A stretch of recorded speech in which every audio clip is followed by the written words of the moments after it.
A service of KIBMradio.com, the Internet's home for an all old-time radio.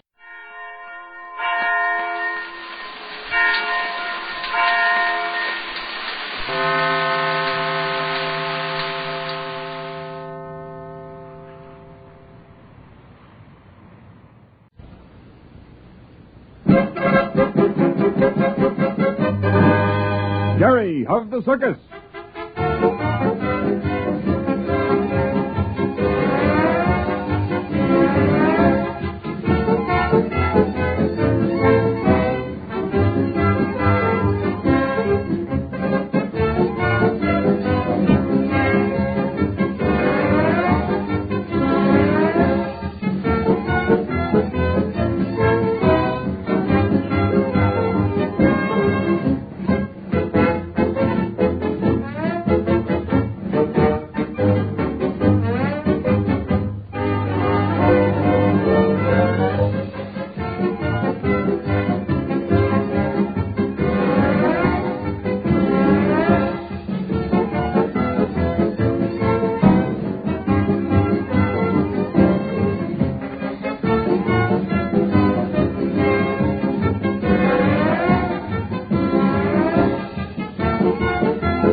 For Jerry of the Circus.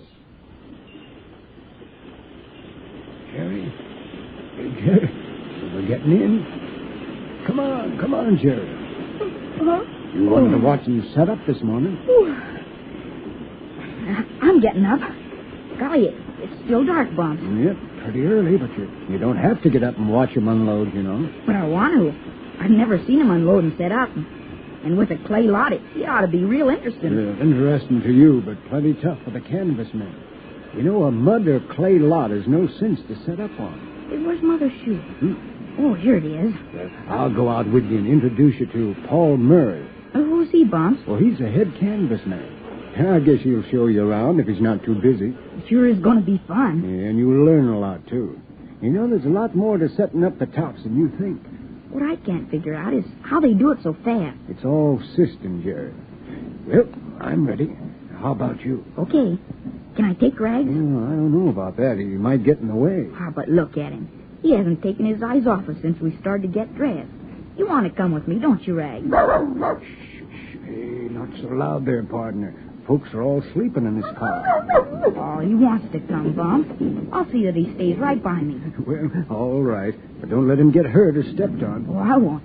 Come on, Rags. Here, now, be quiet when we walk down the corridor. Okay. Come on, Rags. Quiet now.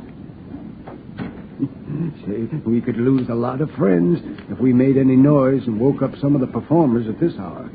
Funny, the noise of the train and the unloading doesn't wake them up. Well, circus folks get used to those noises, Jerry. It's unusual noises like footsteps and voices in the car this early that bothers them. Yeah, here we are. Come on, Rags. Stay right alongside of me now.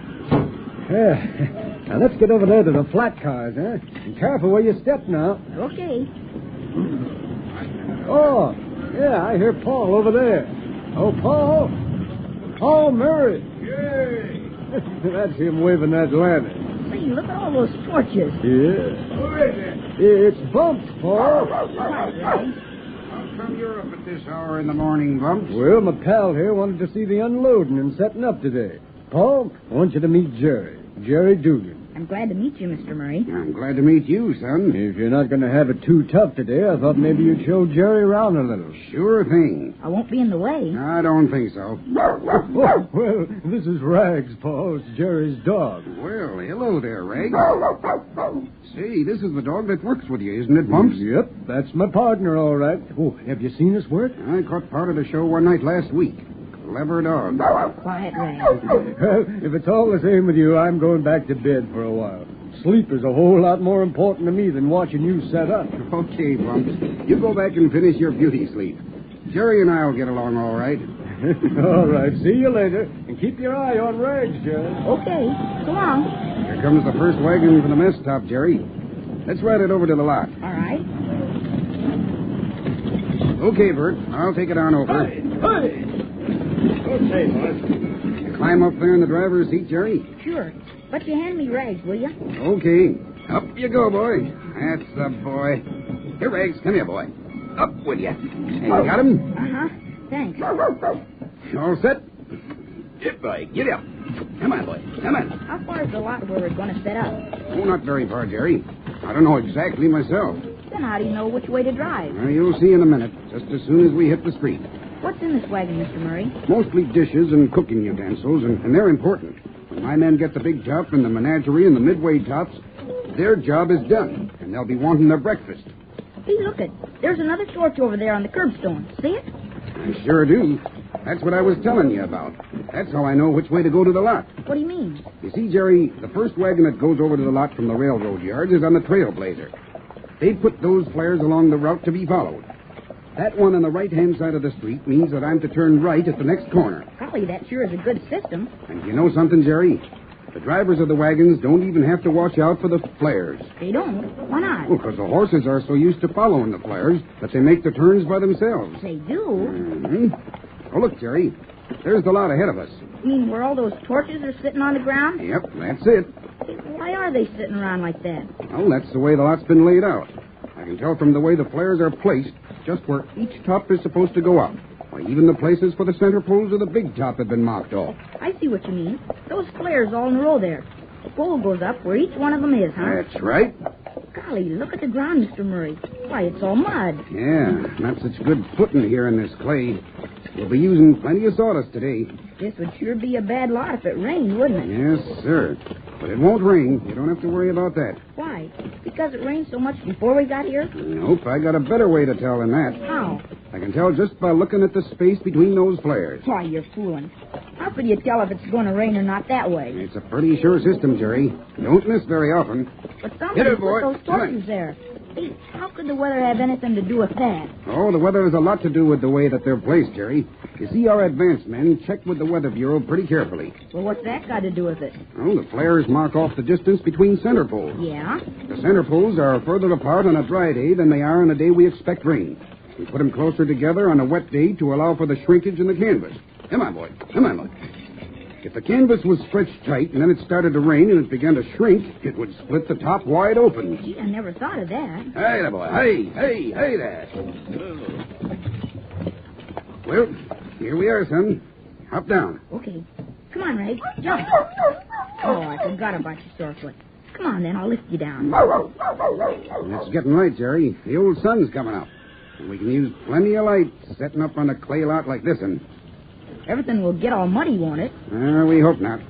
Oh, here comes a load of sawdust now. I'll have some spread around before I unload the canvas. Hey, Pat. Get some of that sawdust down in a hurry. I got to unload canvas. What's the first thing you do? Oh, we dump the canvas, and then we unfold and spread it. Of course, you know, by that time, the center poles are up. And then we start tying on to the baling rings. Baling rings? What are those, Mr. Murray? Now, those are the big rings that go around the center poles. We fasten the top of the canvas to them and then hoist them up. Oh. And then we lace on the sides and tie her down. Well, here comes my first load of canvas. Let's get over there, huh? Okay. Come on, Rags. You see that smoke over there to your left, Jerry? That's breakfast starting already. They got the fires up before the mess top's standing. They sure work fast, don't they? Well, they gotta. The thing I can't figure out is how you know just where each top is supposed to go. And every time we play, we have a different layout. Yeah. Say, why is that? Well, Jerry, I'll bet there's over 1,000 different ways to lay out a circus. It all depends on the lot, the size and the shape and all that.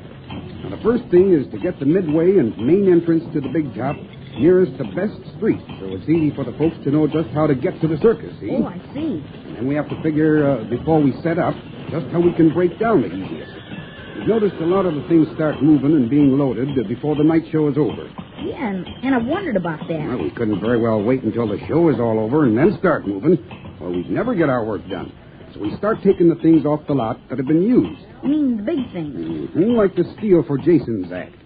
The minute he finishes, we break it down and take it right over to the cars. By that time, the mess tent and the kitchen is all on the train. That's right. Over here, Tom. All right, you men. Let's lay it down. They sure work fast. Look over there, Jerry. Why, it's a mess tent. It's almost stopped. Suppose you take a walk over there and watch them fix breakfast now. I'm going to be a little busy for a while. Ask for Leo. He'll show you around. Okay, Mr. Murray. Thanks for showing me all you did. See you later. All right, Jerry. Goodbye. Well, Rags, aren't you glad we got up early and got to see all we did? There's just no end to things you can learn about a circus, and every bit of it's wonderful. Oh, you think so too, huh? Morning, lad. Good morning. Are you Leo? No. Leo's over there with that white cap on. Oh, thanks. Come on, Rags. Golly, it's sure pretty this time of the morning when it's getting light. Hello. Hello there. Are you Leo? Oh, that's been my name ever since I can remember. Well, I'm Jerry Dugan. Mr. Murray just sent me over here. Oh, what's Paul want? Oh, nothing. Well, what'd he send you over here for? Oh, he's been showing me how they set up, and he's afraid I'll be in the way, I guess. I mean, when they put up the big top. Besides, I'd like to look around the cook tent here. Oh, so that's it, huh? Well, hop to it, my boy. Look around and ask some questions. That's the way to learn. Thanks, I will. Suppose you'd like to know what I'm stirring in this big kettle. Uh-huh. What is it? Well, this is the makings for about 2,000 or 3,000 hotcakes. Yeah, well, 2,000 or 3,000? Yep. This and those other 7 kettles full of batter. Those razorbacks will be plenty hungry when they finish setting up in this mud field. Do they get as much as they want to eat? Well, I guess they do. Haven't had any complaints. Hey, look it. What? Why, here comes Mr. Randall. The governor himself. Oh, Mr. Randall. Oh, hello, Jerry. What are you doing up this hour? Why, I've been watching them set up. Excuse me, Leo. I'll see you later. Okay, my boy. Hey, where are you going, Mr. Randall? I'm looking for Paul Murray. You seen him around? Why, sure. There he is. Oh, yeah. Say, Paul. Yes, Mr. Randall? Come here a minute. Is something wrong? Well, I don't know, but it kind of looks that way, Jerry. You looking for me, Mr. Randall? Yes, Paul. How's it going? The lot pretty tough? I've seen a lot worse places. We'll be up on time. That's good. What's on your mind, boss? Well, I just got a telegram back at the railroad station. Things don't look so good further up the line. Yeah? What's the matter? Listen to this. Advise you to cancel next stand. Heavy rains of past week have weakened trestle over Horn River. Doubt safety of taking your cars over it. J.W. Thornton, Superintendent, Horn River Division, SL&M Lines. Say, that doesn't look so good. What are you going to do? Well, I'm going to play our next stand. Folks in that town are expecting the circus tomorrow, and I'm not going to let them down. But maybe the bridge will be weak, and if we try to cross it with all those cars with elephants and everything... Well, we'll go as far as the trestle and then examine it. And? If we can't get across, we'll find another way. But we're going to play that town.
present Hollywood.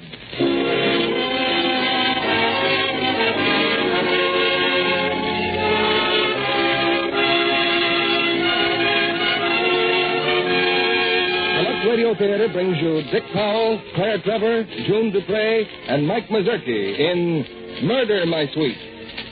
Ladies and gentlemen, your guest producer, Mr. Irving Pitzel.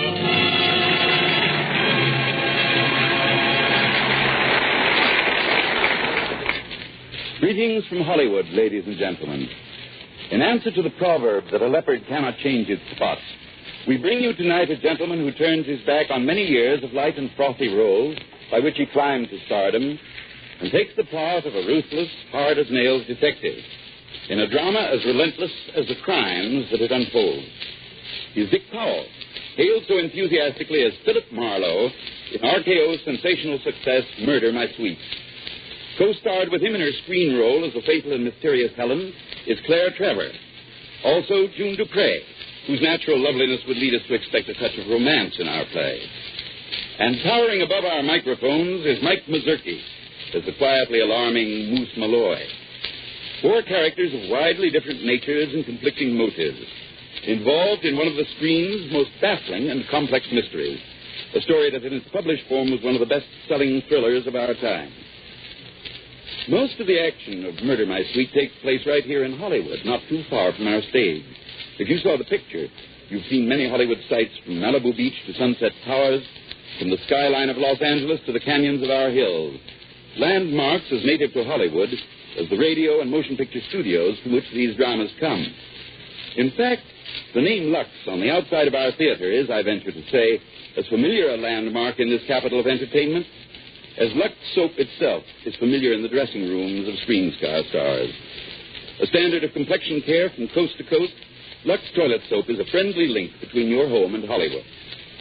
And now, we take you to the downtown section of our city on the first act of Murder, My Sweet, starring Dick Powell as Philip Marlowe, Claire Trevor as Helen, June Dupre as Anne, and Mike Mazurki as Moose Malloy.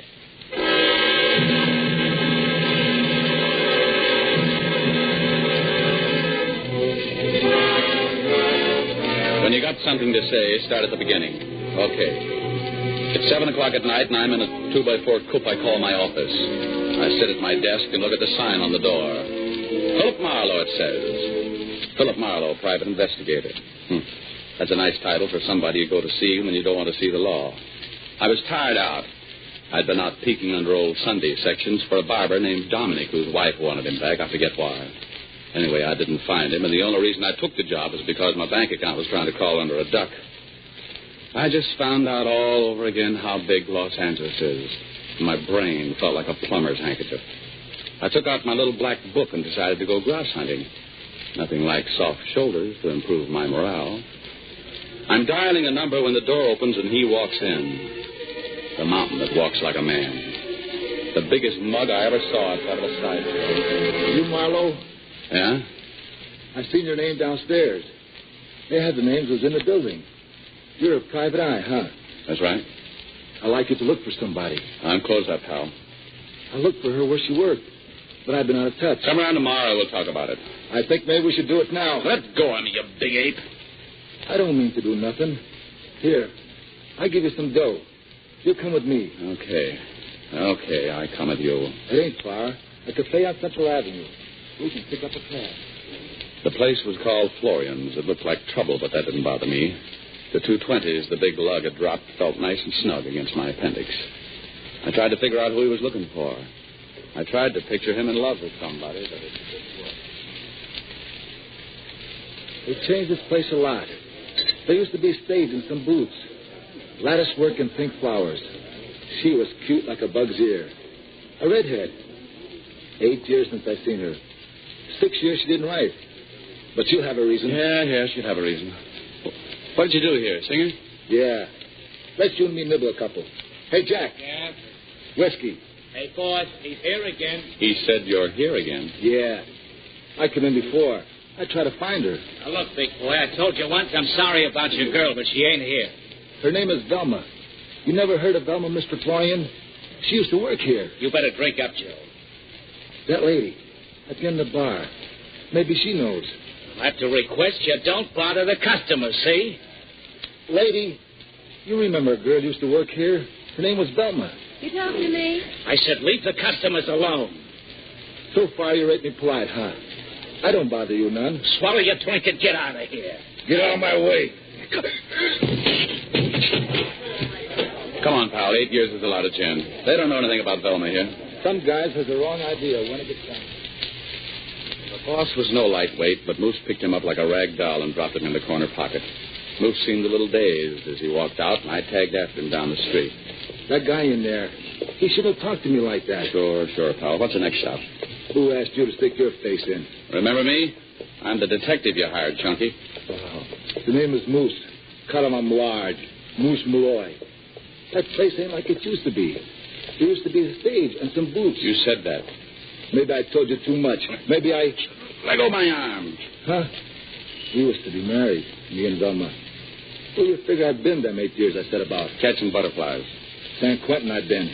Look, you find Velma for me, huh? Has she got a last name? Velma Valento. Now you beat it. Sure. How do I get in touch with you? I get in touch with you.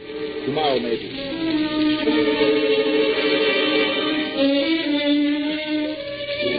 So tomorrow comes, and I'm thinking about Moose Malloy and that bucket of mud look on the face of the boss and Florian's when I hear footsteps coming my way down the hall. Moose was coming back, except it wasn't Moose. It was another new customer. Good-looking guy, well-dressed, like a movie star. Mr. Marlowe, my name is Marion. Come in. Who put in the pitch for me, Mr. Marion? Pitch? No one. I saw your name in the classified section of the phone book. I'm in a clutch at the moment, Mr. Marion. You're what? I'm busy. I couldn't take on anything big. What have you got in mind? I'd like your services tonight, for just a few hours. I'm meeting some men. I'm paying them some money. How much money and what for? I can't go into that. I've simply agreed to serve as the bearer of the money. Oh, you just want me to go along and hold your hand. I'm afraid I don't like your manner. Yeah, I've had complaints before, but it keeps getting worse. How much are you offering me for doing nothing? I hadn't got around to thinking about it. You suppose you could get around to thinking about it now? How would you like a swift punch on the nose? Oh, dear, I tremble at the thought of such violence. I'll give you $100. If that isn't enough, say so. It's enough. This is all I can tell you. Some jewels were taken from a friend of mine in a holdup. I'm buying them back tonight. Where? I'm to drive my car to a rather secluded canyon near Malibu. Uh-huh. We drive out there to buy back some jewelry for a lady friend. I didn't say that. Chances are that these men, whoever they are, don't intend roughing you up if you play ball. But they wouldn't like you being twinned. Now, one of us might get hurt. No, Mr. Marriott, I'm afraid I can't do anything for you. I see. But I'll take your $100 and tag along for the ride. One more thing. Yes? I carry the shopping money and I do the driving. Very well.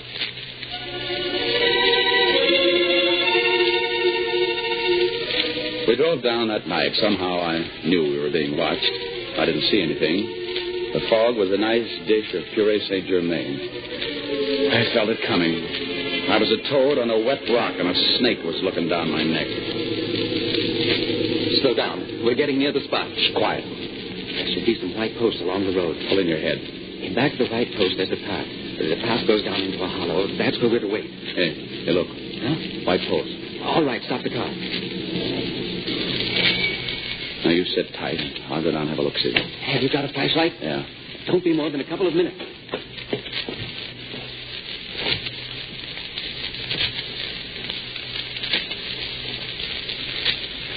There's nobody here, Marriott. This whole setup looks like a tryout, seeing if you obey orders. Let's pull around the corner and...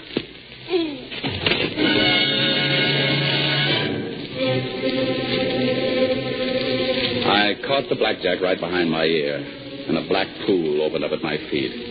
I dived in. It had no bottom. I felt pretty good, just like an amputated leg. I don't know how much time went by. I forgot to look at my watch. But as I came to, I started to call for Marriott. Marriott! Marriott! Are you all right? What happened? Who are you? Oh. Hey, come back here. Come back here.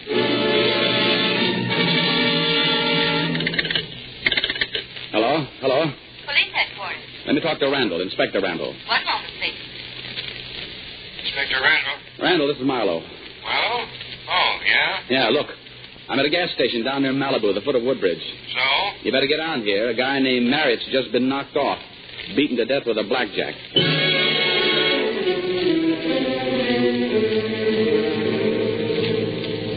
Look, Randall, I told you a dozen times what happened. I'd like you to tell me again, here in my big, comfortable office. Who killed Marriott? An amateur killed him, or somebody who wanted it to look like an amateur. Nobody else would hit a man that many times with a saddle. The oftener you go over it, the sillier it sounds. I'd sooner dig eggshells out of a garbage can than information out of you. Oh, I get it. You don't like me. Okay, I'll go home. Right after you start talking sense. For instance? For instance, you don't know anything about Marriott. You don't know how much money you were carrying. You don't know what it was supposed to buy back. Trusting soul, wasn't he? Now, where's the dough? Where? Well, right after I beat out Marriott's brains, and just before I hit myself on the top of the head, I hid the money under a bush. And that dame you claim you saw?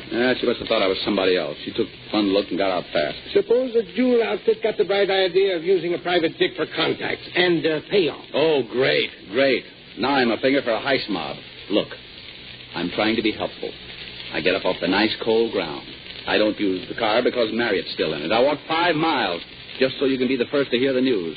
I wait for you at the beach and lead you straight to the body so you won't have to wait till next Christmas to find it. I tell you all I know. It sounds screwy.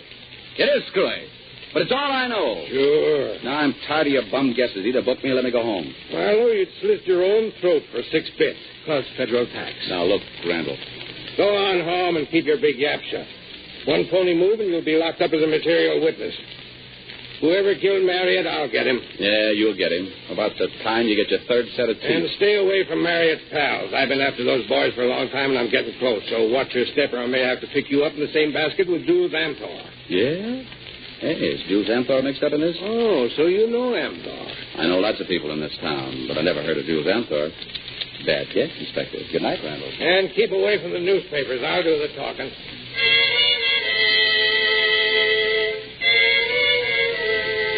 Well, I went back to my office the next day.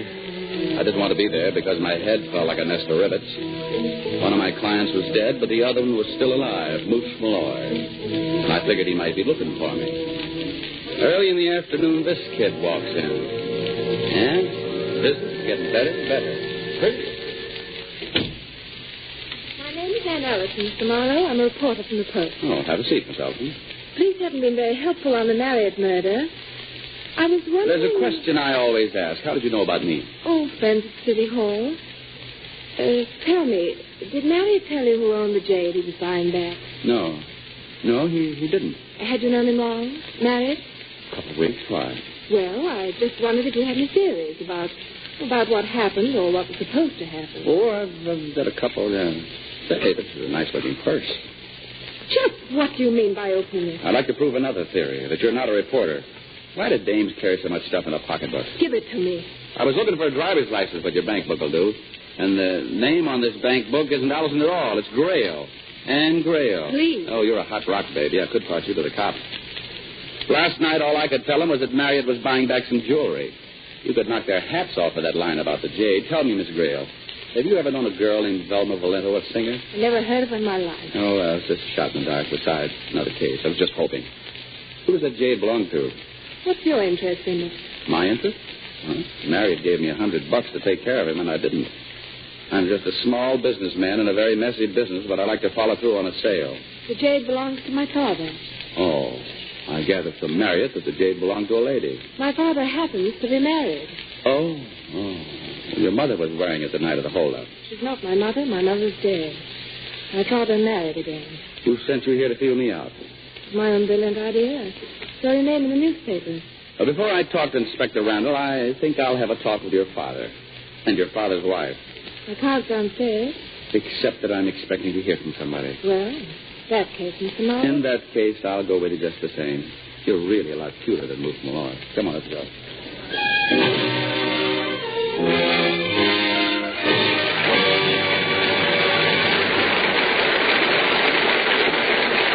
Before Dick Powell and his co-stars return with the second act of Murder, My Sweet, we take you to where there's a local war bond rally going on. And Mrs. White is curious about one of her fellow workers. Dean, stop here a minute, will you?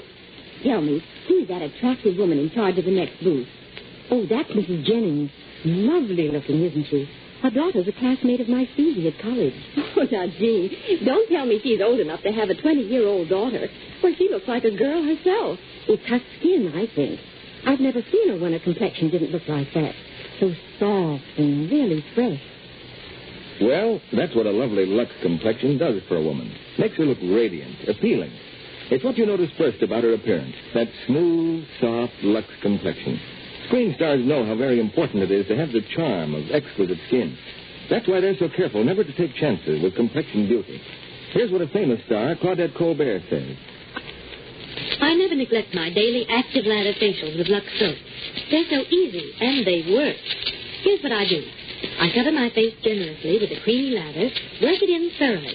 I rinse with warm water, then cold, and pat my face dry with a towel. Now my skin feels smoother, softer, and it is. These facials the screen stars depend on really do make skin lovelier. Recent tests showed actually 3 out of 4 complexions improved in a short time with daily Lux Toilet Soap care.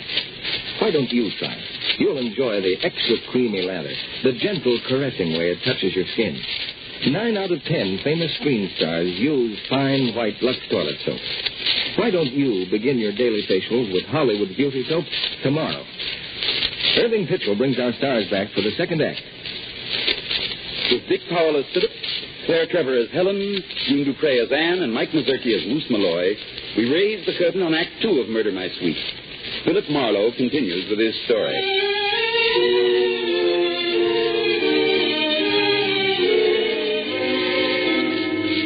This girl, this Anne Grail, she drove me to her father's place in Brentwood, a cozy 8 or 9 acres. Okay for the average family, only you'd need a compass to go to the mailbox. House was all right, too, but it wasn't as big as Buckingham Palace. I waited while she sold me to the old folk. It was like waiting to buy a crypt in a mausoleum. And then she called me in. Old man Grail looked like a college professor, and the old lady... what an old lady. Blonde, gorgeous, and I guess about 30, with a face and a shape that'd make most pin-up girls look like Gravel Gertie. She had dimples on her knees, and I was admiring them when the old man started to talk. Do you know anything about jade, Mr. Marlowe? It's, green, isn't it? The jade stolen from my wife was a necklace, 60 beads of about 6 carats each. And very valuable, Mr. Marlowe. And, dear, why don't you sit down? What? Oh, yes. Now, how valuable? A somewhat larger necklace recently brought $125,000. Yes, I never should have worn it. It was stupid. Inexcusable. Where was the stick-up? If you'll excuse me, I'm going to lie down. Mrs. Grail will talk to you. I'm most anxious to locate my jade, Mr. Marlowe. I can only hope it can be managed without any publicity. Wait a minute, Father. I'll go with you. May I mix you a drink, Mr. Marlowe? Thanks. I hadn't thought there were enough murders these days to make detecting very attractive to a young man. Well, I stir up trouble on the side. Tell me, how much of your money was in Marriott's envelope? $8,000. Water or soda? Scotch. We assumed they'd never guess its real value. Who knew you were going to wear the necklace that night? My maid, perhaps. But I trust her implicitly. Why? Because I trust some people. I trust you. Did you trust Tom Marriott? In some things. You're not drinking, Mr. Marlowe. I thought detectives were heavy drinkers. And some detectives just encourage other people to drink. Shall I tell you about the hold-up? It might help. Well, I'd been out dancing, and Tom was bringing me home. Where were you stopped? Oh, near here. Does it matter a lot? Oh, not too much at the moment, no. How many other guys take you out dancing? I'm very fond of my husband. Only his two-step's getting a little stiff. Miss Grail, do you know Jules Amthor? I've heard Tom speak of him. Why? Oh, I don't know. The cops told me to leave Amthor alone. Is he a bad boy? A lot of Tom's friends are, I'm afraid. Tom was rather a heel himself, but a nice heel. You don't know how horrible I feel. Why? Why? Because I'm responsible. I asked Tom to try to buy the necklace back. Oh, I just can't understand the whole business. All they took was a necklace. I was wearing a ring, too, but they didn't want the ring. About Jules Amthor, what's his racket? No, he's sort of a psychic consultant. I think he's a quack. Tom went to him because he was all mixed up. He couldn't get started for fear of failure. I wonder if he'd take my case. That sounded like the door closing. It was. Anne's been standing there. Oh, strange child. Mr. Marlowe, you will help me, won't you? Why? Because you like me, or are you paying me something in money? Well, I've never hired a detective before. What are the rates? As much as the traffic will bear. How do I find Amthor? Well, he's really quite inaccessible. Yes? Mr. Amthor is here, Mrs. Gray. Well, show him in. Well, don't look so smug. He really is inaccessible. I didn't have the faintest idea he'd be coming. Mr. Marlowe, how do you spend your evenings? I'm in the phone book. Mrs. Gray. Oh, come in, Mr. Amthor. This is Mr. Marlowe. Oh, how do you do? Mr. Marlowe is a private detective. He was with Tom when it happened. Oh? I was hired as a bodyguard and bungled the job. Now it's myself I'm investigating. These things are so difficult to believe. What could have happened? I've got a couple of notions. Would you like to help me work them out? Oh, I'm afraid I wouldn't make a good detective, Mr. Marlowe, and I'm... Yeah, I know. You're inaccessible. The police told me to keep away from you. You look harmless to me. I'll be very glad to arrange an interview. Just leave your number with Mrs. Gray. Don't go to any special trouble. I'll bring my own crystal ball. Hey, how do you get out of this fun house?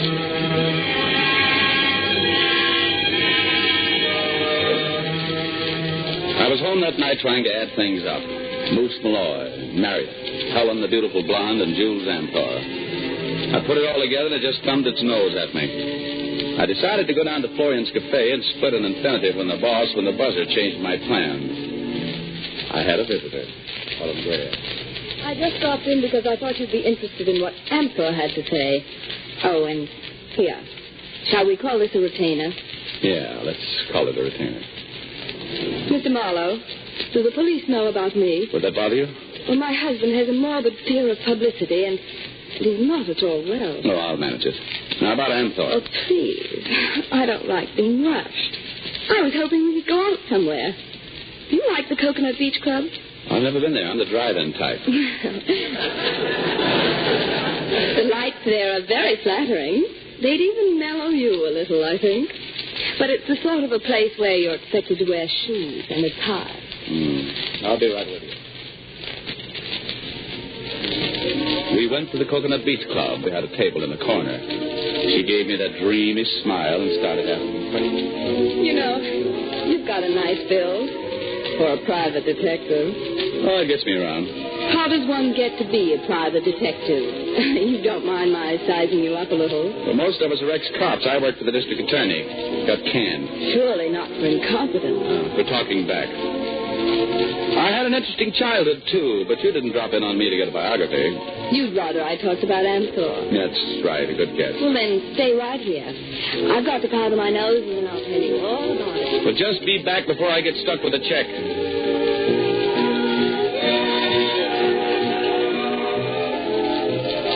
Marlowe, I'd like to talk with you. Well, hello, Miss Gale. I'd like to talk to you, too, but not now. Do the Grayles always hold their family reunions here? Won't take long, but I have to say. Look, honey, I've already got a date. She'll be right back, and I don't want you two slugging it out in public. There's no danger of that. She won't be back. How do you know? Never mind. What did Helen ask you to do? She wanted me to kiss her and find her jade necklace. I may have the order wrong, but that's the general idea. Well, whatever she was willing to pay you, I'll pay you more. Just stay away from her. Why do you look at me like that? I don't know. I seem to remember you from one of my better dreams. You know, if I... Now what are you looking at? I'll be right back.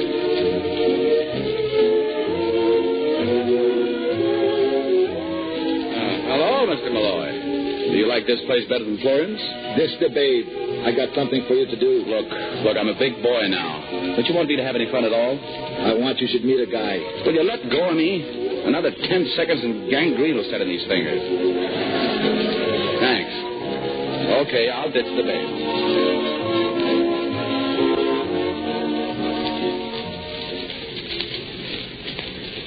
I couldn't ditch the babe. The babe had ditched me. First Helen had disappeared, now Anne. Anne had left a card on the table. She'd written on it, I'll keep the offer open. I don't live in Brentwood. My address is 962 North Hoover Street. Moose saw me put the card in my pocket. He came over and hustled me out to the curb. There was a car waiting. Also a guy to drive the car. He took us to a very ritzy apartment house, showed us up to the penthouse, and then did something that made me rather unhappy. You carry a gun, Sally? Oh, I'm so used to packing one, I hardly notice it's on me. I think maybe I better hold it. Stop the stalling. Let's get inside. He was there, all right, Mr. Answer. Me and Moose got him. Thank you, Michael. Mr. Answer, I'd like you to ask him about Velma. Don't be impatient. You and Michael wait in the other room. Come on, big boy. But you ask him quick. I want to know now. Where did you pick up Moose Malloy? I met at Mrs. Grayle's. You said you wanted an interview. Yeah? I must insist upon some sort of logical progression. We'll come to Moose Malloy later. As for my profession, my patients regard me highly as a psychic consultant, Mr. Marlowe. Years ahead of my time. Which might be one way of saying that some folks have made some complaints to the cops. It might be. You have another theory about me? Yeah, I do, and it goes like this. Marriott blackmailed rich women, but somebody else found the women for him. Oh. Well, if you're right, I would be that somebody, and I would have Mrs. Grayle's jade necklace, wouldn't I? Unless something went wrong, like Marriott losing his nerve and ringing in a private dick, a sucker who'd risk his neck for a C-note, but who might figure a jade necklace would be a nice thing to have in his bank. And would this hypothetical detective be willing to part with it for a consideration? Could be, if he had it. How much of a consideration? Well, it's difficult to say until he produces the jade. He might be bluffing, trying to gain information. In which case, a great psychic, years ahead of his time, might try to beat the truth out of him. You wouldn't suggest that? Only if you wanted to wear your face backwards for a while. No. There's no need for us to be at each other's throats, Mr. Marlowe. And there's really no need for subterfuge. Putting it on the simplest and friendliest terms. I want that jade. I suppose I don't have it. I suppose I don't want to settle. You got him to tell you yet? No, Malloy. I asked him where Velma is. He refuses to tell me. Now, wait a minute. I don't like you to start telling me where you got Velma. Well, if Amthor told you I know where Velma Valento is, he's nuts. He just picked you up to do his dirty work. I gave you some dough to find her. Well, keep your shirt on and stop dancing me around. He's lying, Malloy. He knows. Where you got her? I haven't got her, you dimwit. You shouldn't have done that. You shouldn't have hit me. All right, now, the two of you. Stay just where you are. What do you got to pull a gun for? Where's that necklace, Marlowe? If you tell me, I can stop Moose. I don't know. Very well, Moose. He's yours. Make him talk. So Moose went to work. Those fingers went around my throat tighter and tighter. That black pool opened up at my feet again, and I dived in. The rest of it was a crazy, cold-cut dream. I was going somewhere. I've never been there before. I was drugged. Somebody had filled me full of juice. I was in the land of poppies, and I met a lot of interesting people. Next. Where is the necklace? What happened? You shouldn't have hit me like that. You shouldn't have hit me. Because I trust some people. I trust you. Because I trust some people. Help. Somebody please help. What is it, Sally? Smoke. Room full of smoke. I don't see no smoke. You want I can blow it away? Where am I? Anything else you'd like to know? Yeah. The doors are too small. Stairs doesn't have a door. I don't see no stairs. I think the guy is nuts. Do you think he's nuts? Yeah. I want to go to sleep. No, sleep again. Better make it just that, Sally. Then I knew I couldn't go to sleep. Not if I wanted to stay alive. I could still feel those fingers on my throat. I even saw them. Just a bunch of bananas that looked like fingers. I wondered what I was full of. Something to keep me quiet, or was I dope to make me talk? Maybe both. Okay, Marlowe, I said to myself, you're a tough guy. You've been sapped, choked, and shot me on till you're crazy as a couple of Walson mice. But you got to get up and start moving. Let's see you do something really tough, like putting on your pants. Well, I made it. Okay, you cuckoo. Your pants are on, now walk. Now talk. What about? Anything, everything. Just talk and keep walking. You're getting out of here. Walk! I walked, I don't know how long. The kind of time they don't make in a watch, and then the smoke went away. The room turned into a room, and I knew I was ready to talk to somebody. I tore the bed apart and got a hunk of bed spring, and then I started to shout again. Help! Help! Mike walked in again, and I let him have it. Oh, that was a nice feeling. I crept down the stairs. There was a man in an office. The doctor's office, it looked like. I was in front of him before he saw me, but his hand went for the buzzer right away. That buzzer won't buy anything tonight, Doc. I just gave Nursey a sleeping tablet. For 3 days, sir, you have been a very sick man. 3 days. You're swaying right now. Don't you realize that? I'm all sure, Doc. Now, what were you saying? I made no remark. I thought I heard you saying that you had a gun in that desk. But if you were very careful, you could sneak it out. A very stupid thing to do, Mr. Marlowe. The gun. Better. Now, talk some more. You've been suffering from narcotic poisoning. On account of you pumped me full of it. Speak up, Dr. Jekyll. I'm in a wild mood tonight. I haven't shot a man in a week. You very nearly died, sir. I had to give you digitalis. Also a little something to make me talk. What was I supposed to talk about? Maybe a jade necklace I haven't got. Mr. Ansel will be disappointed in you again. Never disappoint Mr. Ansel, Doc. It depresses me. I'm warning you, Mr. Marlowe. At any moment you'll collapse. I must insist on your going back to bed. Get away from me. The gun, please. I want that gun. You're going to faint, Mr. Marlowe. Maybe you're right. Maybe you're right, but not on this carpet. I'll do my folding on a nice hard seat. You'll never reach that door. Well, before I try, I'm going to rip something off. No, not your head. Just a telephone. Come on, Doc. I'll look you up when I get insomnia. I staggered out to the street and down to the corner. Then I thought I was seeing things again. Yep. There he was, Moose Malloy. I couldn't have knocked the ashes off a cigarette, but I tried to swing on him. He just held me up and started talking. You shouldn't have to fight with me. You ain't in good shape. Oh, I'll murder you. I don't like to fight with nobody. I want for you to keep looking for Velma. Who planted you here? Anthor? Anthor tells me about you. But he was kidding all the time. He was kidding the pants off you, Buster. He doesn't want you to find your girl. Nobody's supposed to find Velma. He's got other plans. You ain't in such good shape. I'd better help you. Then get me a cab, you dopey gorilla. Where you want to go? What's that card you got? It says 962 North Hoover Street on the card. You saw me pick up this card in the Coconut Beach Club. That's where the babe lives, huh? Yeah. I think I'll find out why she's living alone, and if she really likes it. Now, get me a cab.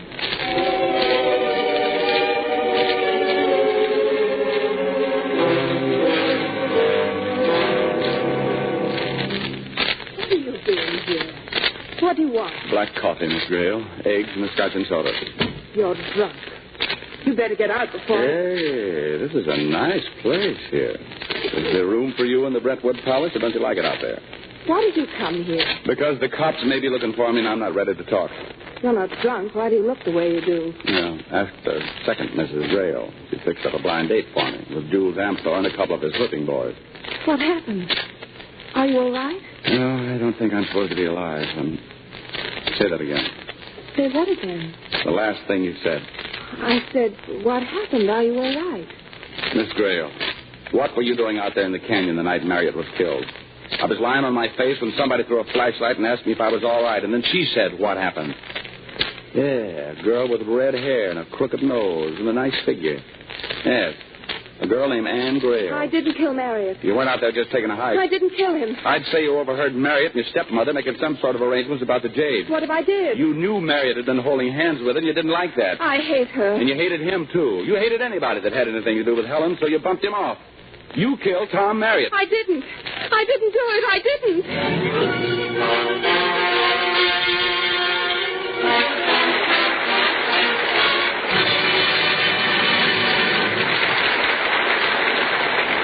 We pause now for station identification. This is CBS, the Columbia Broadcasting System.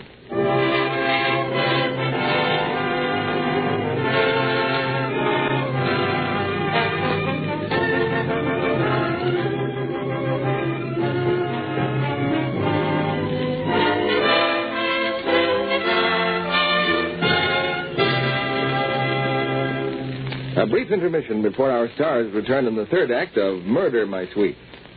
Meanwhile, it's 2:45 of a bright afternoon. Just the day for Mary to be hard at work in her victory garden. There, that'll hold those pesky weeds for a while. Hello, Johnny. Telegram from me? What in the world? A 48-hour pass, arriving 5:15. See you soon, darling. Signed, Jim. Oh, heavens to Betsy. He'll be here in a few hours. I'd die if he saw me like this. The house has got to be slicked up, too, and I've just got to fix something special for dinner. Well, here goes. Got to work fast. Now it's 3:45. Mary has accomplished wonders. Is giving the furniture one last polish. There. That looks something like it. And now to press my dress. The blue and green print Jim loves so. Now it's 4:45. The dress is ready, the dinner started, and there's still a half an hour to go. Oh, goodness, I feel all in. Glad there's time for my Lux Soap beauty bath. That'll do the trick. This lather's wonderful. So rich and creamy. I feel like a different person already. And I love this nice perfume Lux Soap leaves on my skin. Makes me forget all the work I've done and feel like Jim's girl again. And now it's 5:30, and Jim is here. Gosh, you're lovely, Mary. What makes you so sweet? So many clever girls depend on their Lux Toilet Soap Beauty Bath for a quick, refreshing beauty pickup. But most important of all, they know this secret. When I step for my Lux Soap bath, I know my skin is fresh and really sweet. Screen stars say a daily Lux Soap bath makes you sure of daintiness. And I found they're right. Screen stars, lovely women everywhere, discovered long ago their fine white complexion soap, Lux Toilet Soap, makes an exquisite bath soap, too. The extra creamy lather, rich and abundant even in hard water, leaves skin flower fresh. And screen stars tell you they love Lux Toilet Soap's delicate clinging perfume, too. Why not get some of Hollywood's fragrant Lux Toilet Soap for your beauty bath tomorrow? It's thrifty to use. You'll find each satin-smooth cake lasts and lasts. Back now to Irving Pitchell and our stars. The curtain rises on Act 3 of Murder, My Sweet, starring Dick Powell as Philip Marlowe, Claire Trevor as Helen, June Dupre as Anne, and Mike Mazurki as Moose Malloy. Philip Marlowe is in the apartment of Anne Grail, whom he has just accused of murder.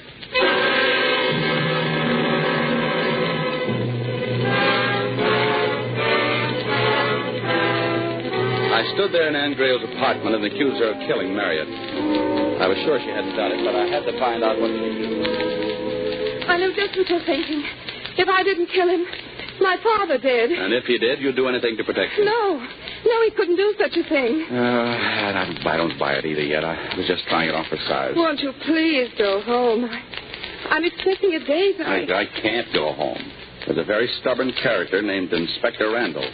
And if he isn't on my doorstep right now waiting to pick me up, then two of his stooges are. So relax it. Hey, your date? Probably. Wait here. Tell him you've decided to have a quiet little supper with me. Yes? My name's Randall. I'd like a word with your boyfriend. Oh, I was just talking about you, Inspector. I've been looking for you for 3 days. Pull up a chair. Miss Grail was about to take some soft-boiled eggs and scotch. You wouldn't join us.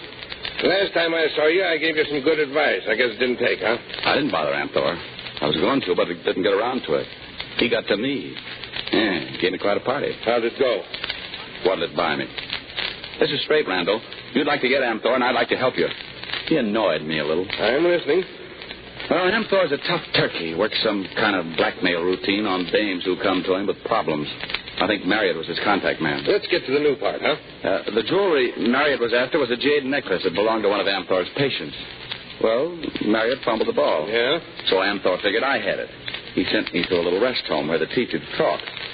There's a guy there who's a whiz with a hypo. The address is 23rd and Descanso. Okay. Who owns the jade? I told you. One of Amthor's patients. By the name of, I don't know. Oh, Miss Grail. Yes? When were you last to your father's place in Brentwood? Not for several days. Is something wrong? Skip it. Marlowe, I figure what you told me is on the level. But don't make a habit of trying to help me. I might get grateful and lock you up. Give me a call tomorrow. How could he know about me? I know. That's what happens when you let a cop go to school. He gets smart. Now, fix up your face. We got to get out of the marble quarry. Where? Brentwood. Oh. What's the matter? Oh, it's a funny thing. About every third day I get hungry. I can fix eggs and coffee if you want to wait. You know, you're crazy. Everybody takes a poke at you. They fill you full of drugs, but you bounce right back and hit between tackle and end all over again. And I don't think you even know which team you're on. I don't know which team anybody's on. I don't even know who's playing today.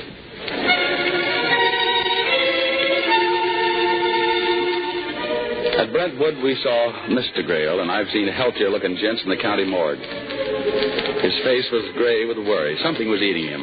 More important than a missing jade necklace. A missing wife. Helen left yesterday. I haven't heard from her since. And have you seen her? Have you? No, dear, but maybe she went to the beach house. Beach house? It had been rented to Marriott indirectly through the bank. I think I'd better have a look at it. This whole thing has gone too far. Oh? Or maybe it's coming too close to home. Mr. Grail, I don't say you killed Marriott, but you could have. For a good old-fashioned motive. I did not kill him, Mr. Marlowe, but I say it is better that he is dead. I'm not concerned if the police suspect me. I'm concerned about my wife. I'm losing her. Father. And that is why I say all this has got to stop. You drop the case, Mr. Marlowe. I'll pay you well. Oh, fine. I get dragged in, get money shoved at me. I get pushed out, get money shoved at me. Everybody pushes me in, everybody pushes me out. Nobody wants me to do anything. Okay, skip it. I'll put a check in the mail. Yeah, well, I cost a lot to do nothing. I get restless. Throw in a trip to Mexico. Father, where are you? Stay here. Why? Because I want to keep it at beach house. You just told him? I can't stop now. Did the cops stop? Does Helen stop? Do you stop? What do you mean, does Helen stop? Oh, I don't know. If I always knew what I meant, I'd be a genius. You're vicious.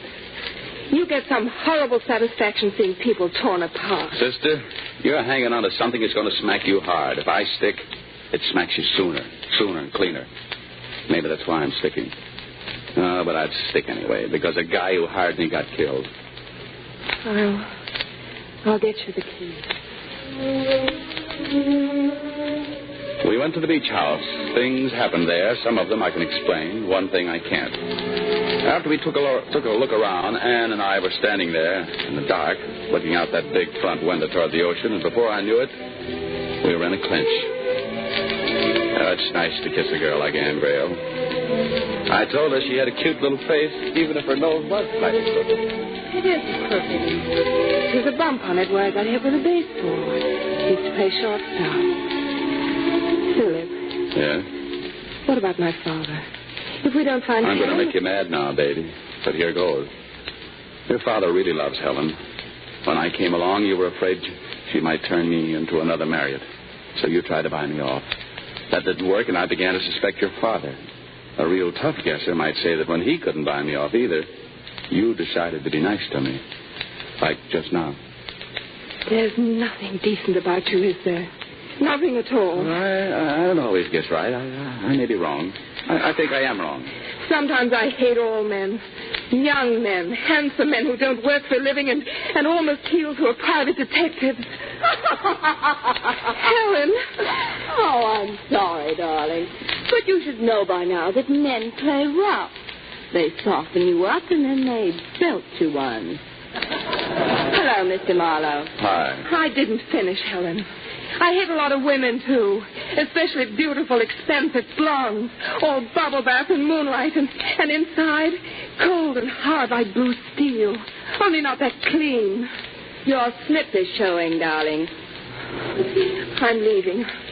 I'll tell Father you're here. Well, how long have you been here, Mrs. Grail? Since yesterday. You just happened to leave the Brentwood place before the cops dropped in on your husband? Oh, please. Look, you hired me to get your necklace, so you stand me up at a corner of your rum joint and tell Amthor. I'm sorry. I thought you might have had the jade. Please don't blame me. You could have had it. What Amthor did was it bad? It almost made me mad. Now, just what goes between you two? Well, he's blackmailing me. Oh, that much even I can figure out. My husband is in love with me. I'm fond of him, and I'm grateful, but I find other men very attractive. I imagine they meet you halfway. I met Amthor through Tom Marriott. He's smart. He does know psychology. He got me talking, and of course I talked too much. He uncovered something, and the blackmailing started. I think if my husband had found out, it would have killed him. So you agreed to give Amthor the necklace? But before I could, it was stolen. By Marriott? Must have been. Amthor probably came to the same conclusion. He decided to kill him, and that's why Marriott wanted you for protection. All right, I'll buy it up to there. What happens now? I want you to help me kill Jules Amthor. Don't. You're the only one I can turn to. It's the only way I'll ever have peace. He'll never be satisfied, even if he does get the jade. Why me? Because I have a gun or just because I wear pants? Oh, please, I need you so. I need help. And please, desperately. I need you. Haven't got anything worked out? Yes, but Ansel's disappeared. Maybe I can find him. Well, then tell him you've got the jade. You're ready to sell. Then what? That's my part. All right, I'll dig him up. Oh, you're wonderful. How would you like not having to earn a living? Wouldn't bother me a bit.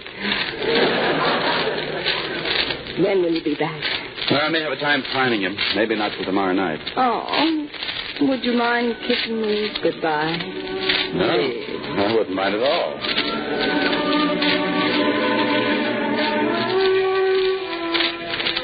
I went straight to Amthor's apartment. I had a couple of keys, and one of them fitted the back door. I wanted to surprise Amthor. I thought it would give him a bang. I thought it would kill him. Amthor was on the living room floor. He wasn't mussed, just snapped, the way a pretty girl would snap a stalk of celery. Only for this job, you'd have to be a big man with a big pair of hands. I hustled downtown, bought a late edition. I wanted to see how the police were doing on the Marriott murder. And while I was looking at the paper, somebody was looking at me. I've been trying to find you all over.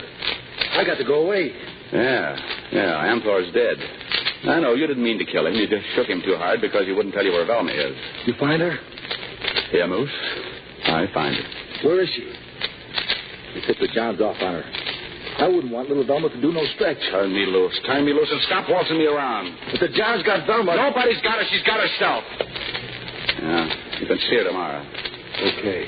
Now go hide yourself and be here tomorrow night as soon as it gets dark. Moose showed up tonight like I told him. I sold him on waiting outside the beach house until I called him. That was like lighting a stick of dynamite and telling it not to go off. But I had a plan. Helen was waiting. Philip, did you find him? Did you find Amthor? He'll be here around 12. 12. Would you like to look at this? This is it, Philip. The necklace. Where'd you get it? I went to Brentwood today. Got it out of my dressing table drawer. Surprise. In a flabbergasted sort of way, yes. It was never stolen.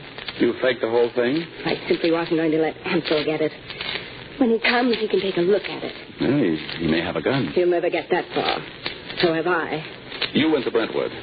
Then where's Ann and your father? I can't say. They were out. And now I'm going to be very grateful. Here, the necklace.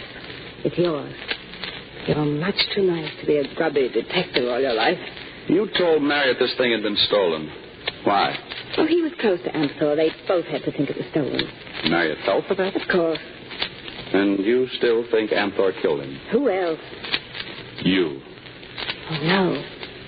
No, you can't mean that. Yes, I think Marriott was scared because he'd agreed to help you kill a nosy detective. The same detective Moose took to Florian's joint, the one Florian told Marriott about. Marriott had to help you protect his interest. You knew that.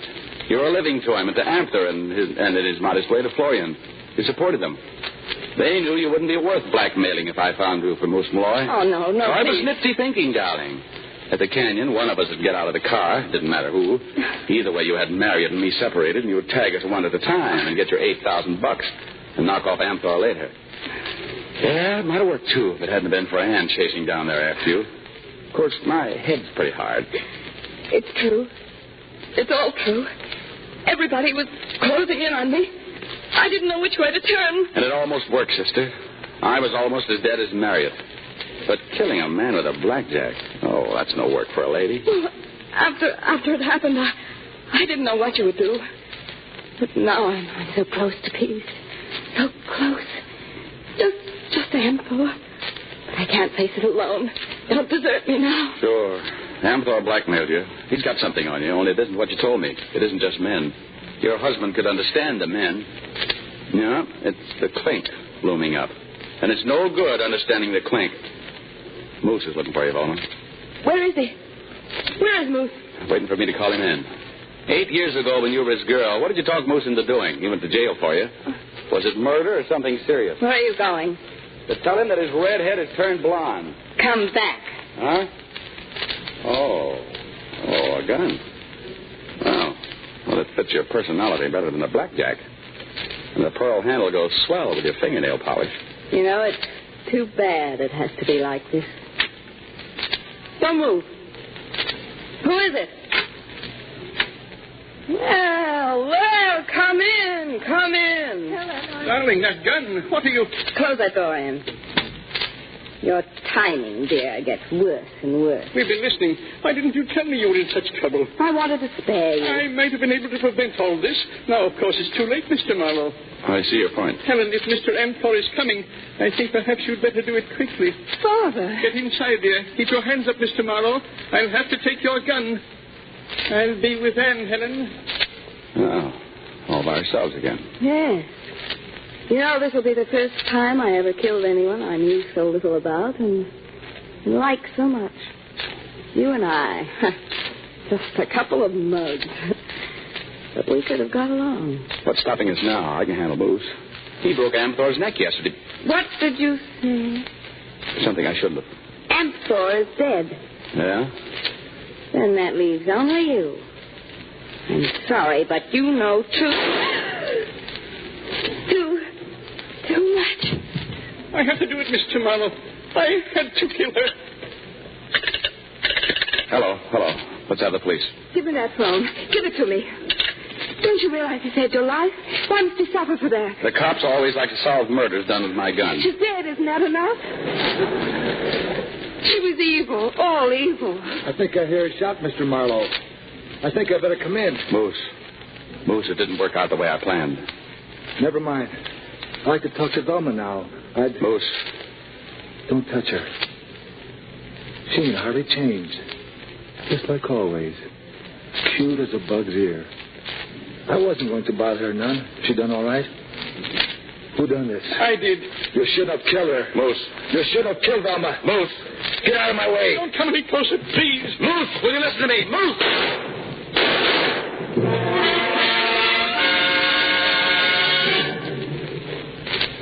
That old black pit opened up again right on schedule. Blacker than the others and deeper. Well, that's the works. That's all I know on account I didn't see so well with my eyeballs scorched. They didn't keep me long at the hospital. 2 hours ago, Randall came and picked me up. And everything I've been telling you, I've been telling him. He's sitting right here in front of me now. I wish I could see Randall. Wish the bandage wasn't on my face. I want to look at his ugly kisser and figure what he's thinking. Marlowe? Huh? There's a piece of paper here on my desk, a warrant for your arrest. I'm tearing it up. Oh, thanks. Tonight, when it happened, I heard the shots. I still don't know who got hit. It wasn't the kid, was it, Randall? No, you can get out of here now if you want to. You mean I'm sprung? Who backed me up? Who got shot? I heard 3. Moose Malloy. Dead? Yes, and Grail. Well, they were fighting for the gun. Anne's okay, then. Huh. She thought it over while I was in the hospital and came around and backed me up, right? I didn't say. McNulty, see if he gets home. Yeah. I'll buy you a ride in a cab, Marlowe. Hey, what are you putting in my pocket? The necklace. She gave it to you, didn't she? Yeah, I tried it on. It's wrong for my complexion. Then give it to your girlfriend. Strangle yourself with it. No, just go on, beat it. Let's go, Marlowe. Now, you can come in now, Miss Grail. Why didn't you tell him? Why did you have to keep him guessing? About your backing him up? Why don't you tell him? You can catch him outside. Just give Noted the eye sign. Oh, thank you. Thank you. Hey, nothing. Yeah? What do you know about that redhead pitching for me? Yeah. Hey, are we alone or am I hearing things? What things? Like someone else is walking with us. Oh, you're on the street? Lots of people walk on the street. Oh. She had a cute figure, huh? I didn't notice. She must be low on vitamins. She had more than a figure, too. Not a beautiful face, but a good face. I didn't notice. Face like a Sunday school picnic. Oh, there's the cab down the block. Say, are you sure we're alone? Hey, cab. Yes, sir. Oh, well, I guess she thought I liked the blonde chewing on my face. Wish I could tell her. I wish I could. Duck your head, Marlowe. This here's the cab. Where to, mister? 800 South Kingsley. Yes, sir. Hey, now, Thea. Hey, what goes? If I didn't have these bandages over my eyes. You go to the same address, too, lady? Nolte, I haven't kissed anybody in a long time. Would it be all right if I kissed you, Nolte? I think it would be just fine. I said, are you going to the same... Oh. Oh, yeah, I guess you are.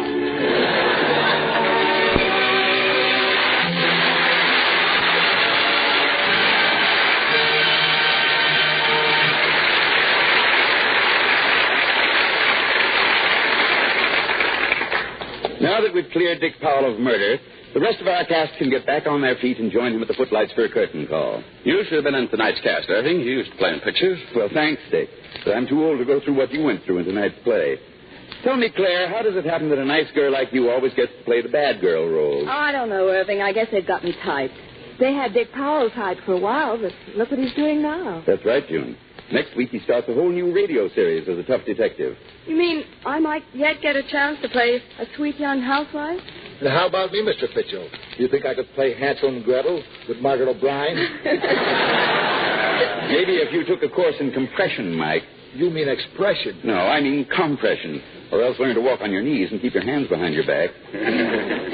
Well, what do we do with June Dupre, Irving? Well, we just pat her on both cheeks and tell her to stay as sweet as she is. Oh, now, here, you aren't falling for that Lux complexion, Pitch. Why not? Other men have. That's right, Irving. That's why so many of us use Lux toilet soap. Look, Pitch, while we're getting everybody out of acting ruts, what sort of a role would you give yourself if you went back to acting? Well, you were mostly heavy in pictures, weren't you? Yes, and I rather fancy myself in a light musical comedy part. You know, the kind of bright young chap who sings, "Smile the while the smile be your style." Look, Irving, I think you'd better stick to making pictures. Incidentally, I understand from Paramount that you did great things with the Medal for Benny. Well, I had a good story there to work with, Dick. A homeboy whose rival in love is an overseas hero. And a good cast. I'm looking forward to it, Irving. But tell me, what do you have on Lux next week? Well, for next week, we have an altogether charming story with a most delightful cast.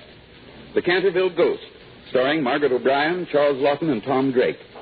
Take a group of high-spirited American commandos, built them in an ancient British castle where their hostess is Lady Margaret O'Brien, and then haunt that castle by the most notorious ghost in England, and you have the elements of Metro-Goldwyn-Mayer's entertaining and extraordinary comedy. The Canterville Ghost can haunt my house next Monday, Pitch. Good night. Good night. Good night. And all our thanks. This week, America salutes the Army's famous Quartermaster Corps on its 107th anniversary. The oldest supply branch of the armed forces, the Fighting Quartermasters, are seeing to it that American soldiers are the best fed, best clothed, best cared for fighting men in history. Theirs has been a gallant contribution to the cause of freedom.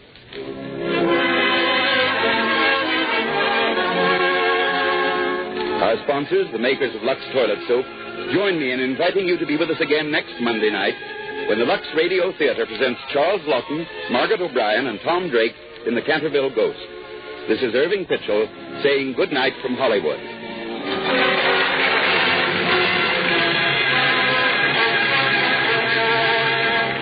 Every day, as the war against Japan increases in intensity, the need for waste fats and greases grows more critical.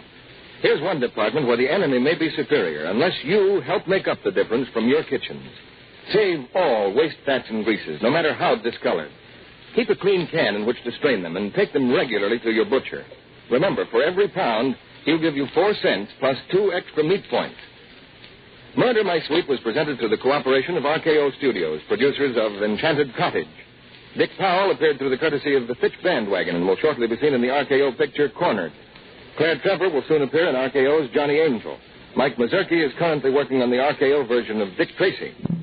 Heard in tonight's cast were Cy Kendall, Gerald Moore, Robert Regent, Norman Field, Eddie Marr, Doris Singleton, Charles Seal, Ed Emerson, and Leo Sharon. Our music was directed by Louis Silvers. This program is broadcast to our fighting forces overseas through cooperation with the Armed Forces Radio Service. And this is your announcer, John M. Kennedy, reminding you to tune in again next Monday night to hear The Canterville Ghost with Margaret O'Brien, Charles Lawton, and Tom Drake.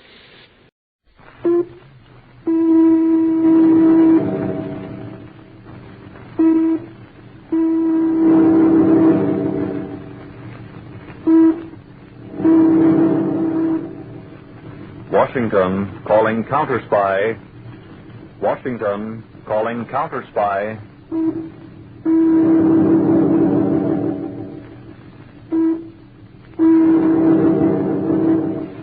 Washington calling Counterspy.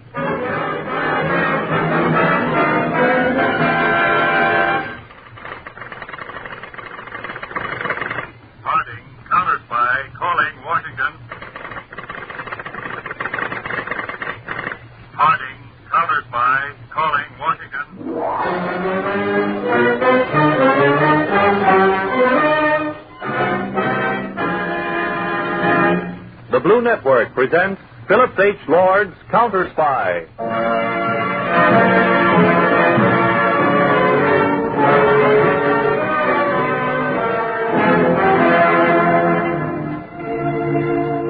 Backing our great Army and Navy at the front is our invisible army of United States counterspies who work quietly, effectively, and swiftly against the enemies in our midst. They are the dread of the German Gestapo, the Italian Obra, and the Japanese Black Dragons. Imagine the ace counterspy of them all as David Harding, specially appointed with authority to work however or wherever he will.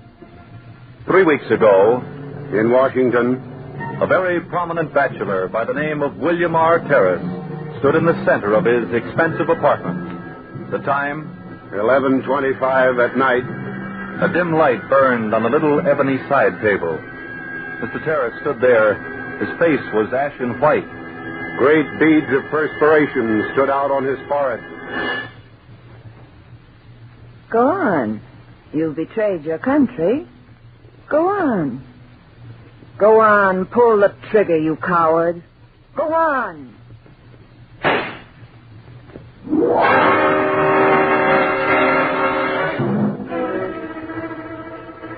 Tell the editor to hold the press. William R. Terrace has just committed suicide in his living room. He left a note saying it was because of ill health.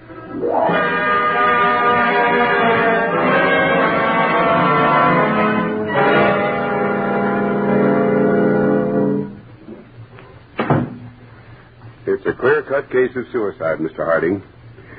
You're the chief, and what you say goes, but it's just the case of a wealthy bachelor in poor health.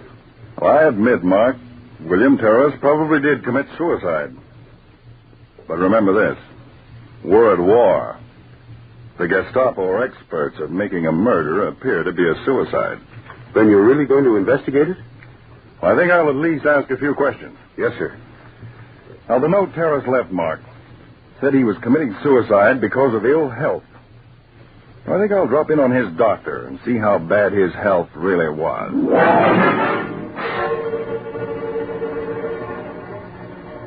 You would know, Doctor, if Mr. Terrace was in poor health. I was shocked at his suicide, Mr. Harding. From everything I know, Mr. Terrace was in perfect health. It's quite interesting. I think I'll go over to Mr. Terrace's bank and see if finances were worrying him.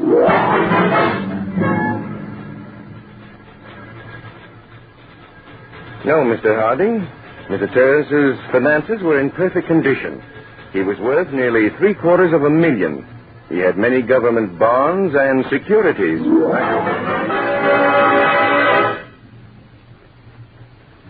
Mark, when a man commits suicide, and it isn't his health and it isn't finances, look for the woman. Exactly. And that's what I want you to do, Mark. Yes, sir. Now pick 6 men. Cover Washington from head to foot. And find out what woman William Terrace paid special attention to.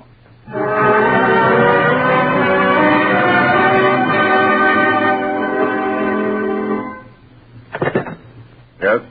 Mr. Harding, I've just completed that investigation. Man in question was spotless. Described as congenial, social, friendly, but never escorted any particular woman. Was known to be very proper and old-fashioned in ideals. All right, Mark, that ends that lead. Meet me later. I'm going to take a long chance and visit the accounting firm which checked Terrace's books.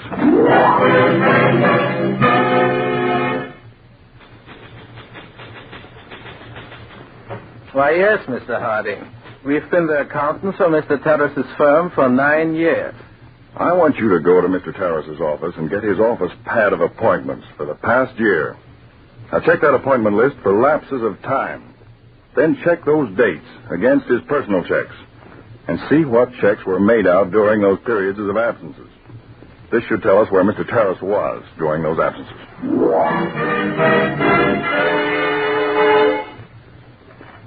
Mr. Harding, we went over Mr. Terrace's office pad and found he was absent from his business during the past year on 4 different occasions, a week at each time. Good.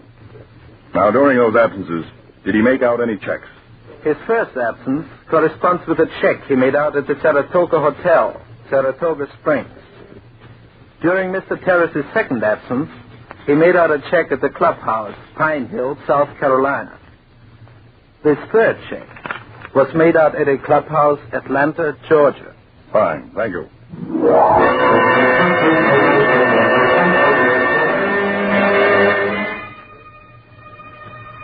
Proceed.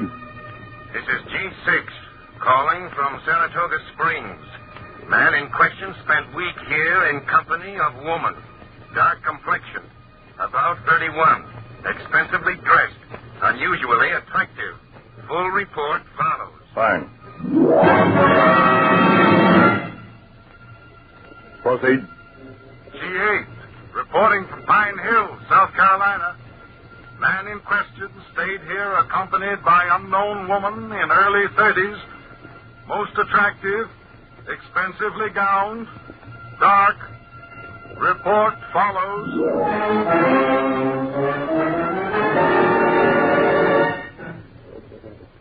This is beginning to get very interesting, Mr. Harding. Yet we may still be on a wild goose chase, Mark. We have no idea who that girl was. She may have been perfectly all right. But how can we ever find her? She may be anywhere.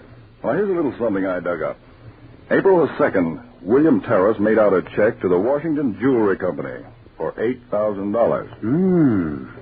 Say, that's a pretty sizable amount for a bachelor to be making out to send to a jewelry house. That's what I thought, Mark. I'm going to check that jewelry house.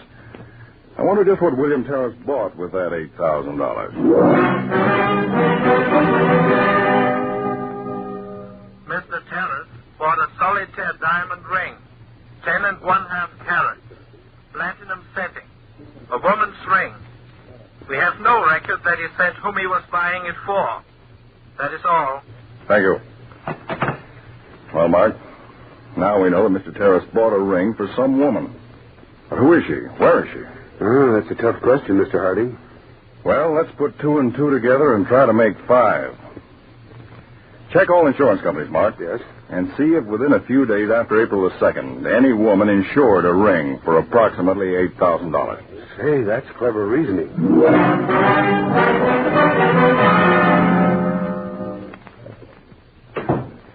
You win, Harding. We're getting hot. Here's the insurance report. April 5th, a solitaire diamond ring, platinum setting, was insured for $8,000 by a Miss Avery Rollins of 1370 Lincoln Boulevard, Northwest, Washington. Rollins. Avery Rollins. That name's very familiar. She's high society, Mr. Harding. Lives with her uncle and aunt. I got a report on her. Age 32, height 5'5", light hair, light complexion, very social, educated at the Sorbonne, Paris. Above reproach. But the woman seen with William Terrace at the resort was dark hair. The weights are approximately the same, both apparently wealthy, both smart dressers. Mark, there's something wrong, something very wrong. It's a problem that's got to be approached from some unusual angle.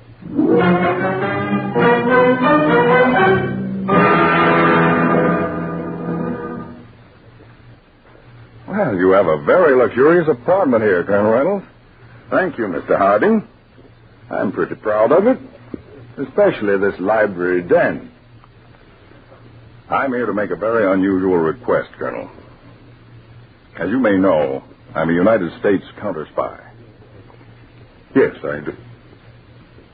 Now, Colonel, you knew William Terrace personally, didn't you? Oh, yes. Was his suicide a bona fide suicide, Mr. Harding? Well, to be perfectly frank, Colonel Reynolds, I don't know. That's why I've come to you. I need the aid of a citizen, Colonel, prominent, who has some government responsibility. You're 48? That's correct. A bachelor? A confirmed one. You're a very handsome man. Oh, come now. Come. Yes, and very fascinating to women. Now, wait a minute, Harding. No, this is very serious business. Now, you're chairman on the board for the new airplane formations and armor. Yes? That makes you a very interesting person to certain other persons. Colonel, do you happen to know a Miss Avery Rollins? A very gorgeous woman, but I've never happened to meet her. She's usually surrounded by any number of admirers. Well, I'm going to arrange for you to meet her, Colonel Reynolds. And I'm going to ask you to make yourself just as interesting to her as possible. In fact, I'm going to ask you to try and make it even a constant attachment for a time. What? Oh, no, Harding, that's a little too much. I don't wish to get mixed up with women. Now, Colonel Reynolds, you could be the principal factor in possibly exposing one of the most cunning spy rings in this country today. You don't think Avery Rollins was in any way connected with Terrace's suicide? You don't think she's acting as a spy? That's what I want to find out, Colonel. Good Lord, Harding. I've arranged with Lady Keston to give a formal ball next Friday evening. I've given her a list of guests she's to include. Miss Rollins will be one. And I'd appreciate your being another and casually meeting her. Naturally, Rollins. Huh.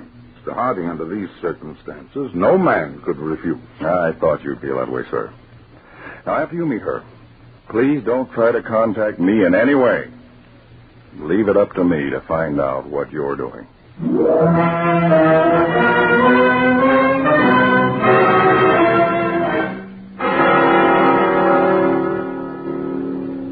3 weeks later, March 23rd.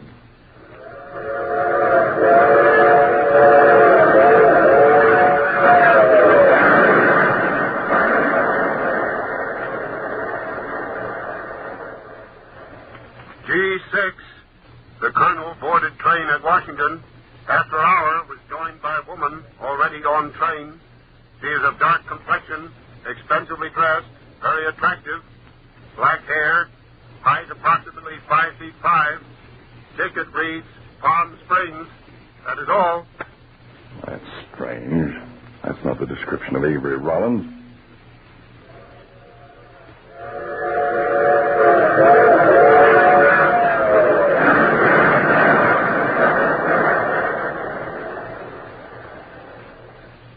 April 6th, 4:20 p.m.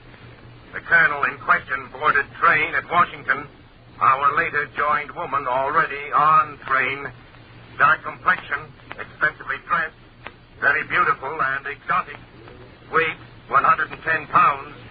Tickets read Atlanta, Georgia. Who is meeting Colonel Reynolds on these trips? Is it Avery Rollins, or who is it? Come in. Oh, hello, Mark. Hello, Mr. Harding. I just got the facts on that dark girl who's been meeting the colonel. Good. What did you find out?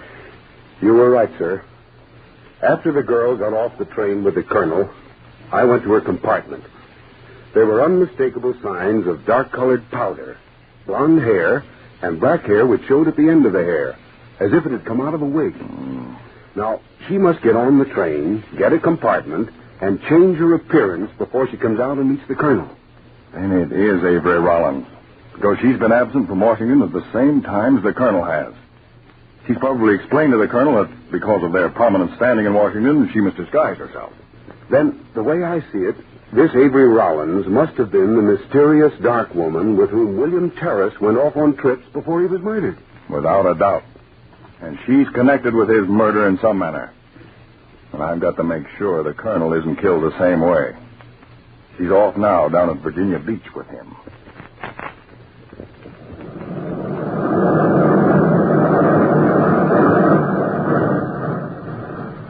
What a sunset, Avery. Beautiful. I love to lie on the beach after all the others have gone in. Look at those breakers on the sea. John, sometimes I see a look come over your face. A look of pain. Anything troubling you? No, dear. Nothing really. Perhaps you're worrying about your responsibilities. Those new war plans or something. No, I don't think I am. Oh, I wish we didn't have to go back to Washington tomorrow. We must, though. I've got some important conferences. Here, put these in your bag, will you, Avery? I'm afraid I'll lose them in the sand. Oh, but why bring keys down to the beach? I don't dare leave them in the hotel room.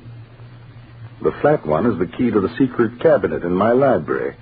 It has the government plans we're drawing up. Oh, no, John. Don't give me the keys. It's too big a responsibility. Well, all right. I'll hide them next time. under the rug at the hotel. Oh, silly. Let's go in the water. Come on. All right. I'll beat you to it. Oh, you just try.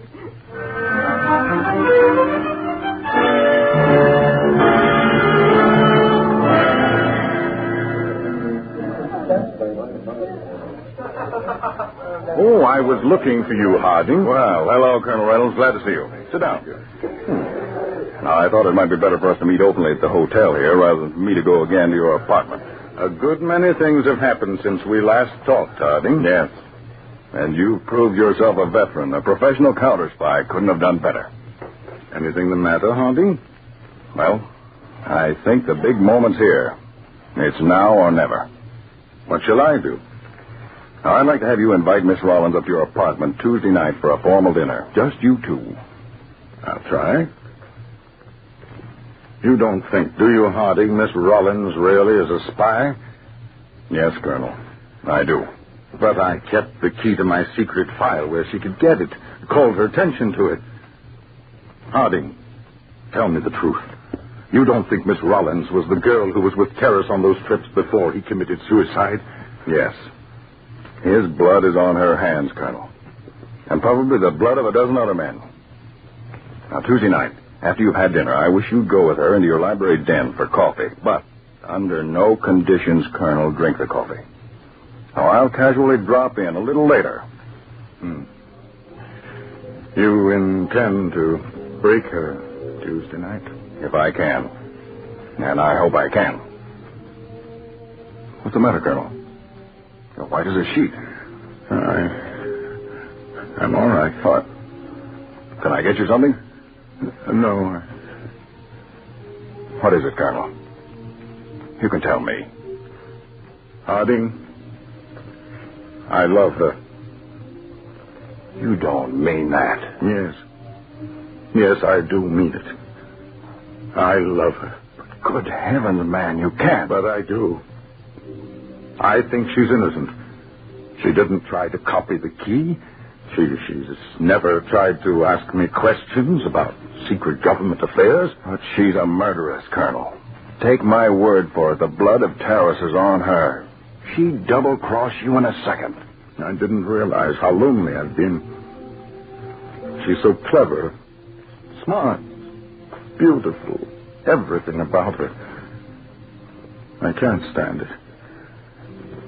You're not thinking of doing what William Terrace did? No. No, not that. I guess I can see it through. I'm sorry, Colonel. Terribly sorry. I guess there's no more to be said. You'll go through with it tomorrow night, as planned. Yes. Now remember, do not drink any coffee that's poured. I wish I could say something, Colonel Reynolds. I feel for you from the bottom of my heart. But this is bigger than you, or me. I know.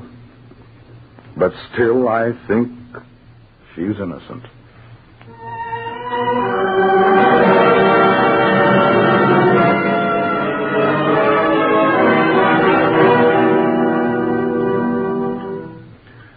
Some more champagne, Avery? Please, John. That's a stunning evening gown. It blends right with your skin. Oh, flattered. Some more champagne for you, sir. Yes. And Martin. Yes, sir. Miss Avery and I will have our brandy and coffee in the library tonight. Yes, sir. And I'd like to have you remain this evening. Very good, sir. Oh, by the way, Avery, did you ever know William R. Terrace? Terrace? Wasn't he the man who committed suicide about 4 months ago? Yes. I've seen him, but I've never met him. Oh. Awful thing, wasn't it? I've heard some people say it wasn't suicide. Yes, but you can't tell from rumors. Oh, like the silverware? Oh, you caught me looking at it, John. Yes, I do like it. Everything about this place, it's so tasteful. I had thought I was perfectly contented. But now it all seems so insignificant. To have something really worthwhile, you've got to have someone to share it with. I found the same thing true, John. Closeness and comradeship mean more than anything. Shall I have Martin serve the coffee and brandy in the library? Yes, do I finish? Yeah, let me help you.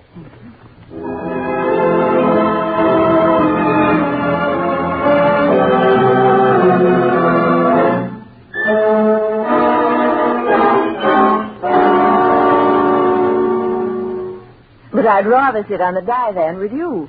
Avery, you look like the most sophisticated woman in the world. Like one of those gorgeous paintings. And then you say something so tender. Oh, but a woman should be a mystery to a man. Oh, there. Avery. I know. But you don't know how much. Yes, I do, John. My heart's pitter-pattering the same way. It has been ever since that last trip. Do you love me, Avery? Yes, John. Very deeply. Avery. Pardon me, sir, but Mr. Harding and his friend have quarreled. Oh, yes. Yes, Martin, show them in. Certainly. Why did they have to come at just this moment? Well, Harding's a very good friend. I guess he's just dropping in. Oh, we were just on our way to the club. We thought we'd stop in, Colonel. Hello, Harding. Glad to see you. Have you met Miss Rollins? I don't believe I've had that privilege. Good evening, Miss Rollins. Good evening, Mr. Harding. Miss Rollins is a friend of mine, Mr. Mark. Good evening, Mr. Mark. It's a pleasure. And Colonel Reynolds, Mark. Good evening, Mr. Mark. Won't you join us in the brandy and coffee? No, thank you. We've just finished dinner. Sit down, gentlemen, and make yourselves comfortable. Well, while you men chat, I think I'll go and freshen up a bit. We just finished dinner, a delicious dinner, Mr. Harding, but fried chicken, and you know what that does to the hand. Well, I've always maintained the only real place to really enjoy fried chicken was in the bath. You men chat, and I'll be back in just a few moments, if you'll excuse me. Harding, it's all right to talk in front of Mr. Mark? Yes, Colonel. He's a counterspy in active service. Harding, it can't be true. She's too decent. I'm going crazy. Colonel Reynolds, I'm going to have to be brutal tonight. Ordinarily, I wouldn't operate this way. But I'm going to do everything I can to expose this right here in front of you. I believe I owe it to you. Tell me, Harding, she's really one of your agents working with you. Tell me that you suspected me and really did this so she could check on me. Tell me that. Ease my mind. The only way, Colonel, is to let this unfold. Now, would you ring for your butler, please? Why, yes. Harding, is it the butler you're really after? Tell me it's he and not Avery, isn't it? Colonel, I know how upset you are. I sympathize. But I can't change the facts. Now, don't say anything for a minute. Did you ring for me, sir? I believe the Colonel wanted you to pour some brandy for me. Yes, sir. Thank you, sir. This is a gun in your stomach. Don't move. Harding. Quiet, please, Colonel. Cup his hands behind him, Mark. Tight. I've got him. Then he's the man you're after, not Avery. I believe he... Martin. There. Without his wig, he looks more natural, like his pictures. Your butler, Colonel Reynolds, is Herr Franz Bergman, one of the cleverest Austrian spies. I am not him. I do not know whom you are talking about. Colonel, when your butler was hurt by a car 6 weeks ago, you might be interested to know it was a plot. The man at the wheel of the car which ran down your butler was this man standing here. He wanted to pose as a butler so he could get in your house here. We've been checking on him for weeks. Here. Drink the coffee you served the Colonel. Drink it. Now, you don't like doped coffee, huh, Bergman? Please, Harding, Avery is coming back. Watch her when she comes in. I think she'll be pretty surprised. There's something the matter in here. Well, is that your butler? His hair is... Yes, Miss Rollins. We removed his wig. Why? Well, for the reason that he happens not to be a butler, but Herr Franz Bergman, a very noted Austrian spy. Spy? He's a spy? Yes. Quite a catch. Oh, I'm so glad you caught him. Mark, take Bergman over to the other side of the room. Come on, Hitler, or I'll lead you by the nose. Oh, John, you must feel terribly about this taking place in your apartment. Here, take this brandy. You look like a ghost. Thank you. Thank you, Avery. Thanks.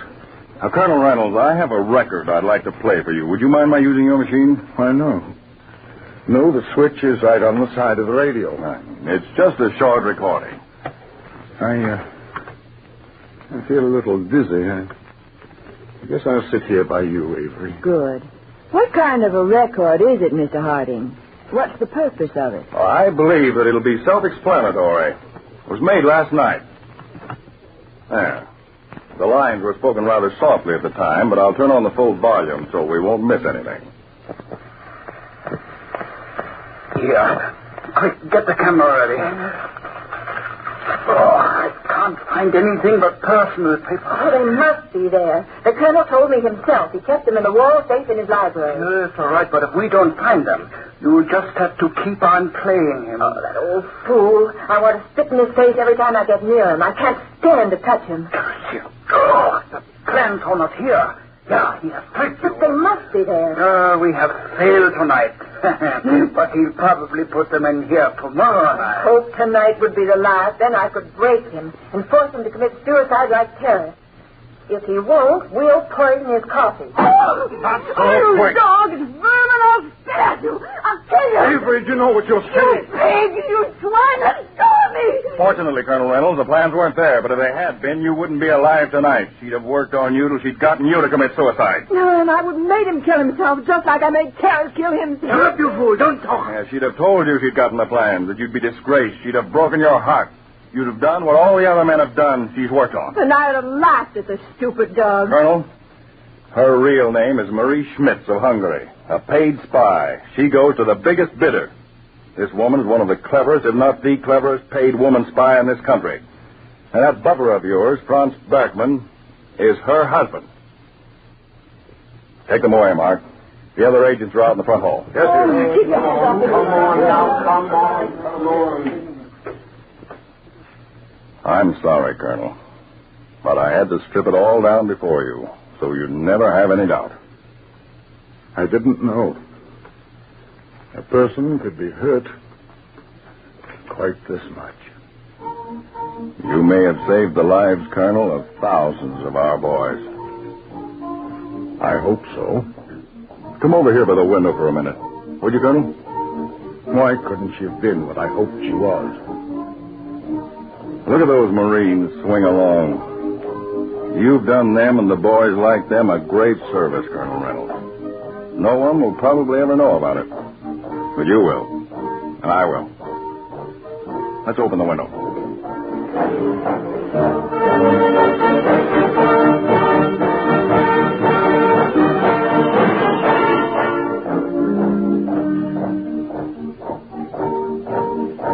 Doesn't that send a thrill through you? It does. Yes. I'm glad I was able to help Harding. Every one of us has got to sacrifice. Some one way, some another. I guess this way is mine.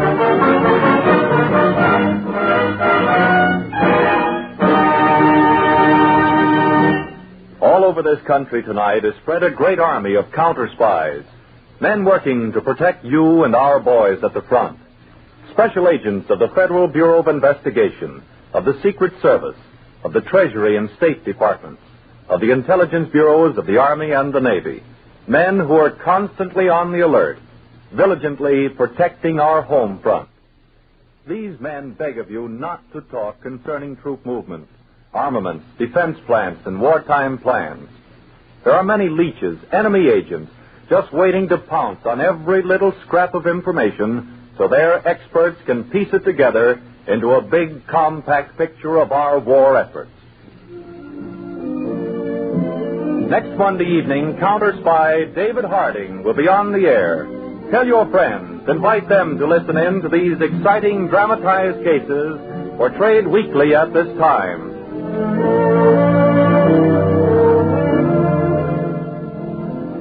Counterspy is a Phillips H. Lord production which has originated from New York.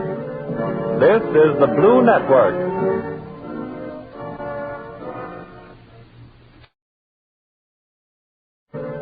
This is the Blue Network.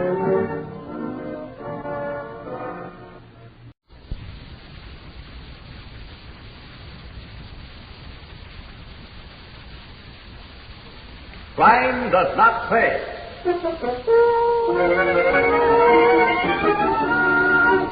Not for me, Frankie, not for me. You can have all the 20-buck-a-week jobs there are, not for me. Well, I just thought that... You weren't thinking. Look at this street. Dirty old tenement, garbage cans, lousy junk. You can have it. But you won't get away from here just doing nothing. And the surest way to stay is a 20-a-week job. Me? I'm getting out fast and in a big way. I got plans. You can come for the ride, kid, if you want to. But nothing's stopping Jackie Powers. Remember I said that. Nothing's stopping me.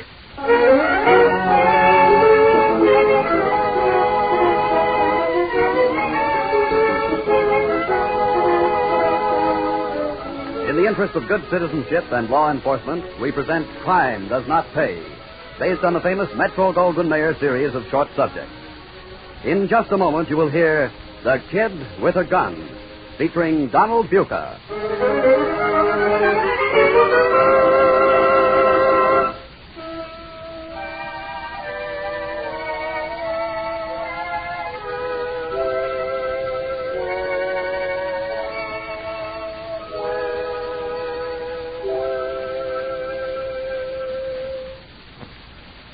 And now, Crime Does Not Pay, featuring Donald Buca as Jackie the Kid Powers in The Kid with a Gun.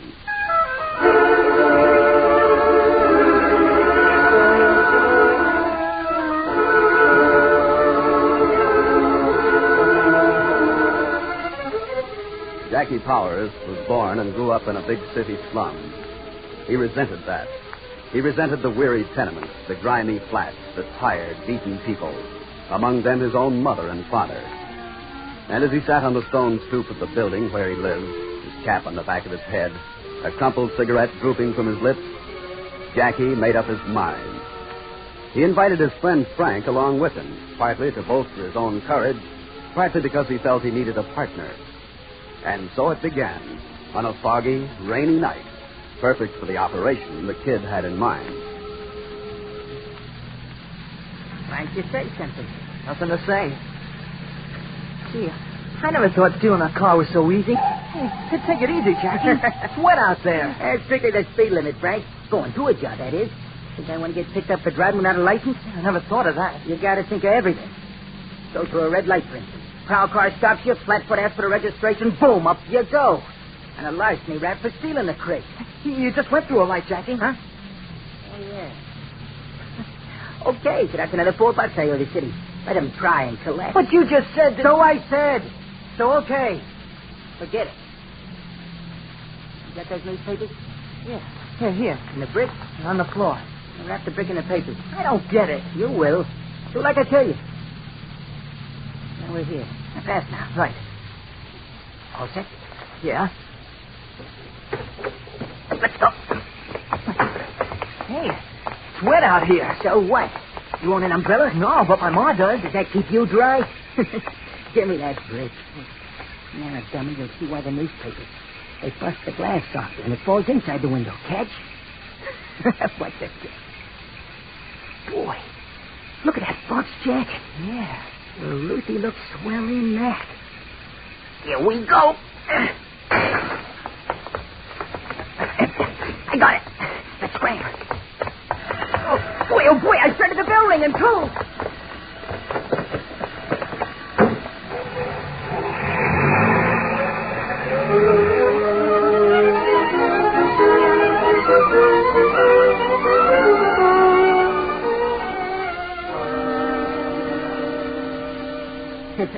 How do you like it, Ruthie? Oh, it's beautiful. It almost shines. Listen to the dame. A box jacket that shines. Who ever heard of a thing like that shining? Oh, I mean, here in this room, it's... Gosh, I don't know.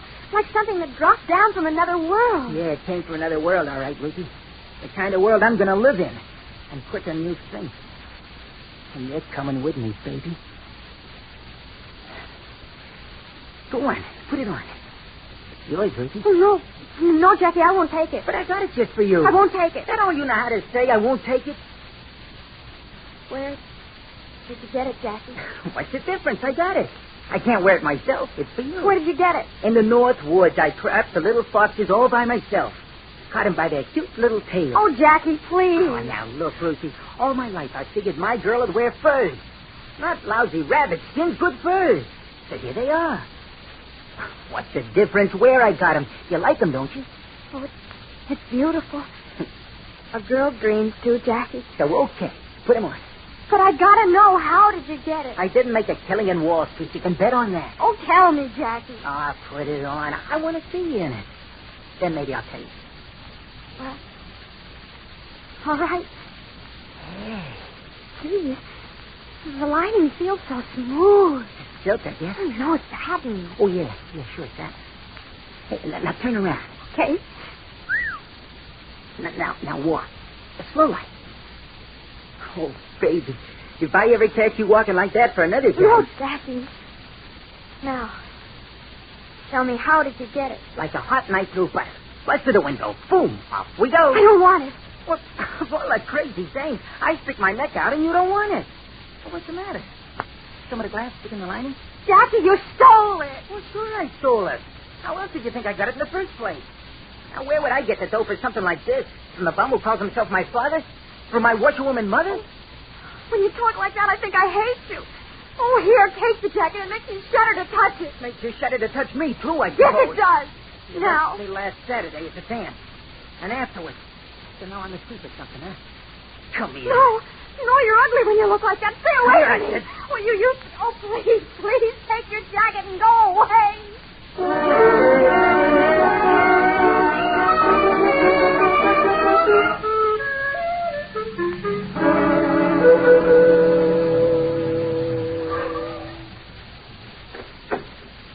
Okay, let's get at it. No burglar alarm. I taste the joint. I got the brick all wrapped up. Good. Which window? No window, dope. The door. We're going in here. And wait a minute. What? Wait for the yell. Less noise, the better. Now, start it. Come on. Up for you. Okay. Maybe keep the suits over here. Hats in the front, right side. Watches and stuff left side. Shirts and ties in the back. How do you know? I taste the joint, I told you. No, thank you, sir. I'm just looking, I said. Just wants to know if I want to try on a suit. Wait, I get 65 smackers for a suit. Here. Want this one? Will it fit me? This rack is our side. I look. Okay? Yeah, sure. If you say so, Jackie. What am I doing? Dressing you, too? Come on. You got this up? Yeah, sure. Why don't you use the flashlight? Because I ain't advertising us being here. Hey, you want a hat? No, I never had one. Me neither. You ain't charged with hats right away. They start making with a question. Yeah. Okay. Let's grab some shirts and springs. Oh, what'd you take there? A couple of wristwatches. From now on, Jackie Powers runs on Solo lunchtime. How many shirts you taking? It doesn't for me. The same for you. What size? 14 and a half, I guess. Same as me. Okay. Let's spring.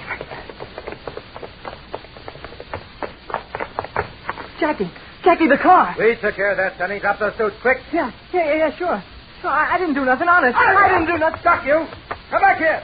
Stop or I'll fire. Jackie, stop. The cop's got a gun.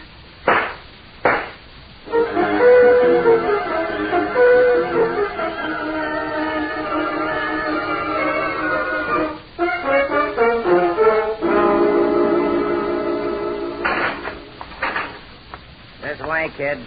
Snappy now. Oh, save it, Chief. Oh, one of those, are you, Powers? So what? You'll find out. In this college? Right here. We handle your kind by the dozen. Older and tougher, too. Hey, you forgot something, Chief. I ain't gonna be here no 4 years. No. But you'll be back. You all come back. In there, kitty. Oh, yes, Ask Blackie Davis to tell you a bedtime story. Blackie Davis? You heard of me, huh, kid? Who hasn't? How long you been here? 6 months, got another 6 to go. Why, kid? How'd they get you? A rat learned how to sing. Me, too. That's so? Want to talk? Why not? I'll be out in 6 months. What Frankie'll get won't be no postal card. What was it? Breaking and entering. Frankie passed out when the cop fired at me. Over my head, though. He gave him the whole story after he come to. Names, addresses, the works. What'd he get? Suspended sentence. Parole to his mother. And you? 6 months. The judge was so sorry he couldn't send me to no reform school. They're too crowded, he says. Nobody over 17. How old are you? 17 and a half. 18 when you get out, huh? Well, you got a few good years ahead of you. If you don't make no more mistakes. You didn't make any on the first job. Oh? This wasn't the first? Nah. First was a fur place. Snatched a fox cat. How? Brick wrapped up in a newspaper. Through the window. Yeah, that's how I started myself. No kidding. Yeah. Frankie in on that, too? Yeah, he told him that. They'll never find that jacket. I got it stashed good.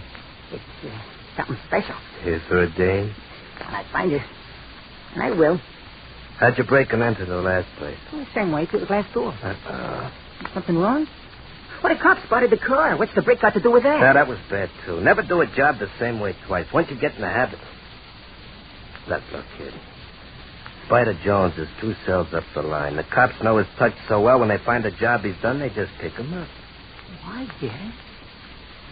Thanks. You're welcome. Say, why are you giving me advice? You've only known me 10 minutes.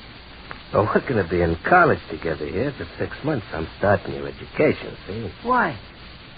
What's in it for you? A little fun, maybe. Maybe a little profit, too. Profit? How? Well, like in every business, the established fella's got to be able to spot talent, see? And I got talents like him? Yeah, you sure have. And by the time we walk out of here, practically together, you'll have training, too. I can use a kid like you. It's a deal. When's the first class, Professor?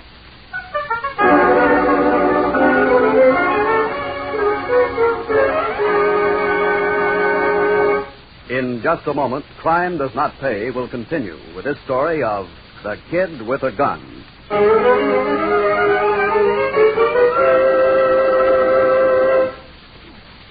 Now we continue with Crime Does Not Pay, featuring Donald Buca as Jackie Powers, the Kid with a Gun.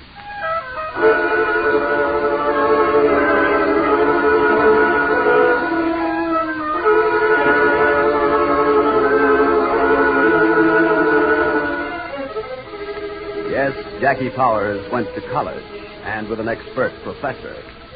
The seeds which had been planted in Jackie's mind, in the environment in which he had been born, were well tended by Blackie Davis in that cell in the state prison.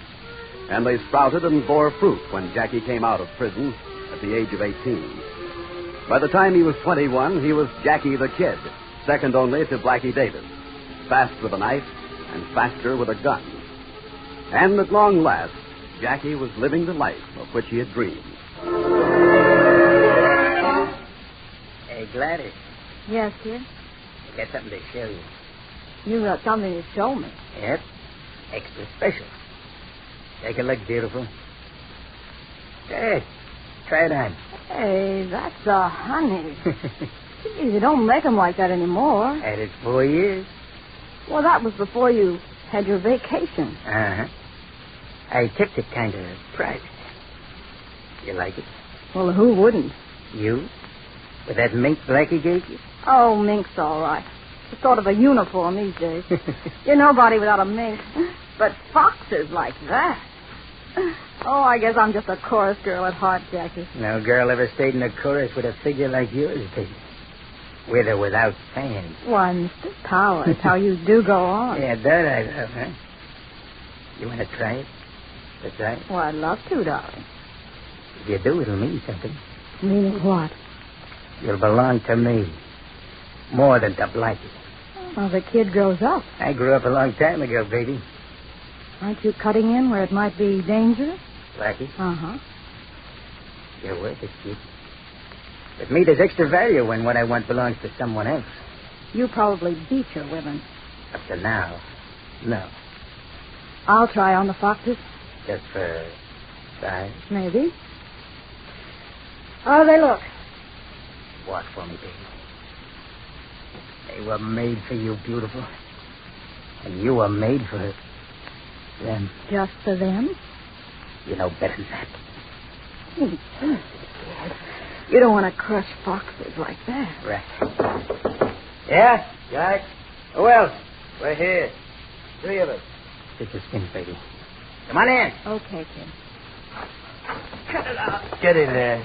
Take off your hat to the lady first. Let me go, then. Hello, Frankie. Jack. You didn't want to come, kid. But he came. Yeah, they all do.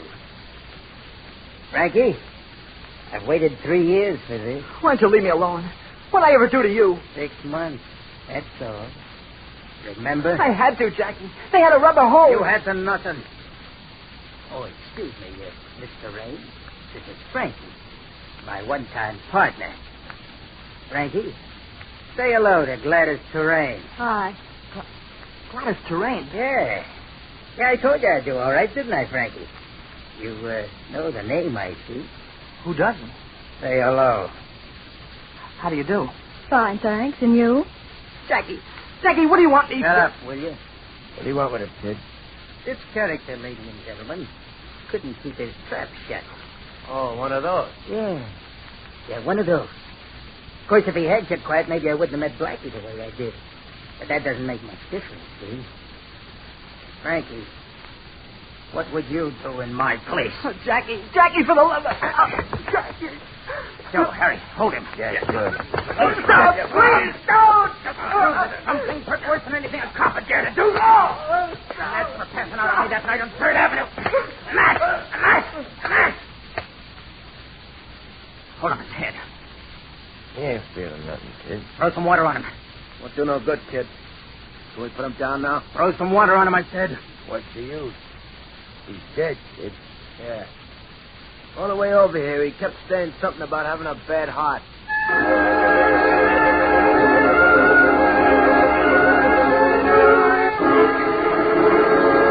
You're a fool. You haven't the brains of a louse. The kid didn't know he had a bad heart. You stay out of this, Gladys. Okay. I thought I told you to be careful. If you got to kill, do it away from your own place and mine. We got away with it, Blackie. Nobody will ever find the body. Joe and Harry lugged him out like he was drunk. Just dumb luck is all. Oh, that's fine. Now, shut up.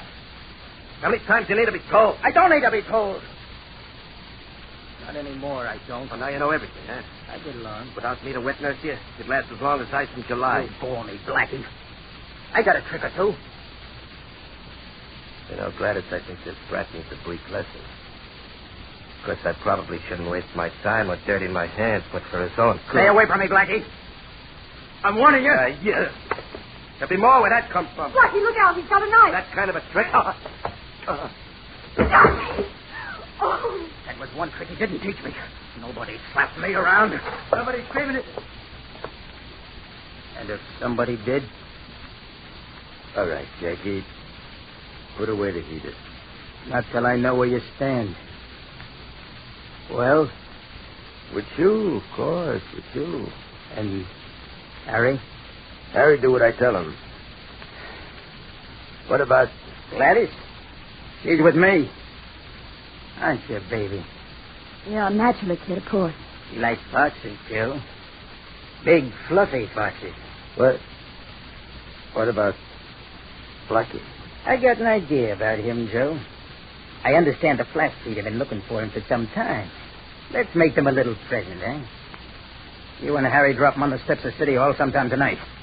I'd like to join you, but me and my baby, we got a little celebrating to do.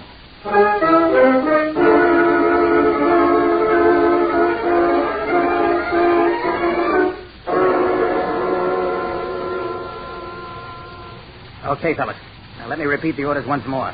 Joe, you drive. Right, kid. Harry and Fred, you take care of the watchmen. And get into the 2 convertibles they keep parked near the gate. The rest of you each take a car. You know which ones I want. I'll get the keys from the rack in the office. When I blink the headlights on that big sedan I'm taking, Joe, you lead the way. When the wild Irishman sees how many used cars he has left tomorrow morning, he'll be wild, all right.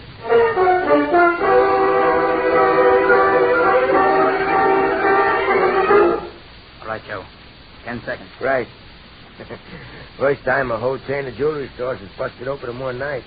And on the same second, each door. You ain't kidding. Ready? Heave it.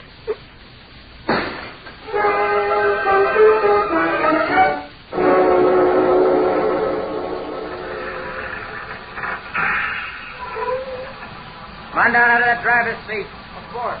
You're hauling furs, aren't you? Well, get on. You don't scare me with that popgun, punk. Don't I? All right, fellas. Start transferring the load. We won't bother us tonight.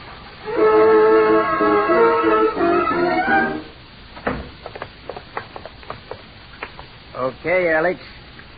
I'm taking over the club. You're taking nothing, kid. I built this club. My boys and I mean to keep it. Alex, I told you want to keep this club. You put Gladys up in lights. And pay me $1,000 a week. And I told you... Sorry, Alex. You asked for it.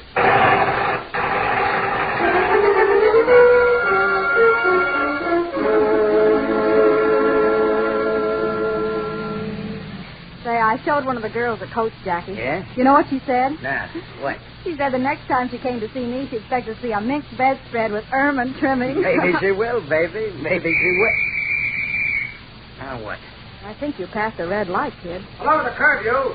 Like I always say, discretion is better than sticking your neck out. Yes, isn't it? What do you mean by that, Craig? Oh, nothing. Just something to say. Hey, where you going? My right leg is cramped. I'll stretch it while you take your ticket. Okay, mister, let's see your license. What'd I do, officer? Right through the light. License. Was just changing, I'm officer. a busy man, so are you. License. Okay. Have you wait. Yeah. Name? John Powers.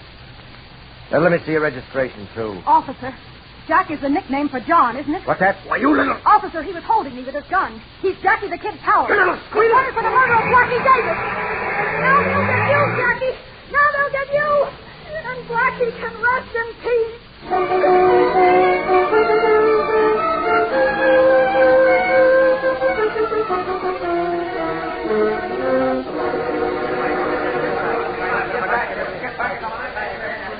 Keep those people back there. Back out of the line of fire. Yes, sir. All right, now, back. Look, miss, if you insist on staying here, I can't be responsible. Oh, I don't care. I swore on Blackie's grave I'd see him get it. No sense getting it yourself. We'll take him alive, I hope, and we'll need your testimony. Got it ready, Lieutenant. Tear gas through? Yes, sir. You took an awful chance, miss. Well, I had to, I guess. For once, I didn't figure the odds. All right, Powers, are you coming out? Come and make me. Don't be a fool, Powers. The alley's covered. Come on out. Come and get me. That's what. For the last time, Powers. All right, men, so we'll save the city the cost of a trial. Tear gas and then the gun. Fire.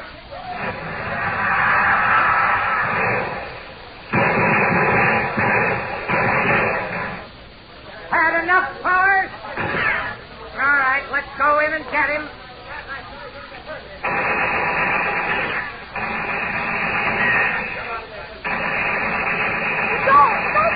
No, miss. Been blown off its hinges. Now, that's all there is to it now. Inside there, we'll find all that's left of Jackie Powers.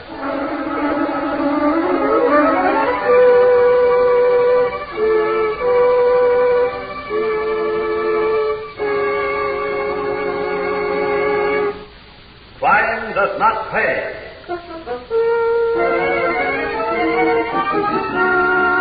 Donald Buca, who was featured as the Kid with a Gun, will be back with you in just a moment.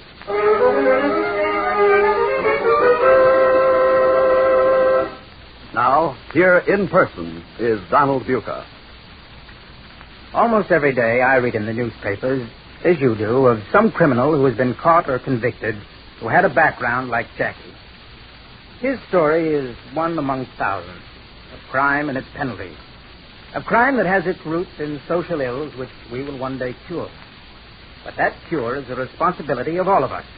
And it deals with better living conditions, better education, more jobs, and all that sort of thing. It's very true that all men are born equal. But both good and bad citizens are made, not born. Once we have eliminated the conditions which make bad citizens, we'll have eliminated much of the crime which plagues our modern civilization. Yes, playing Jackie Powers made me think. I hope this story made you think a little, too. It's another case which proves once again that crime does not pay. Thank you, Donald Buca.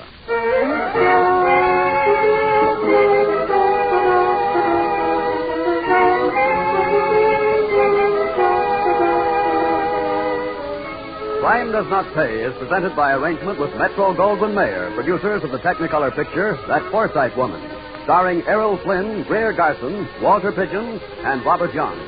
The program was written by Ira Marion and directed by Mark B. Loeb. The music was composed and conducted by John Garth. Burton B. Turkis acted as technical advisor.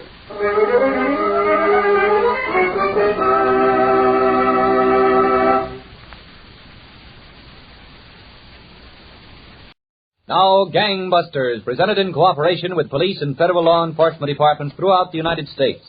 the only national program that brings you authentic police case histories.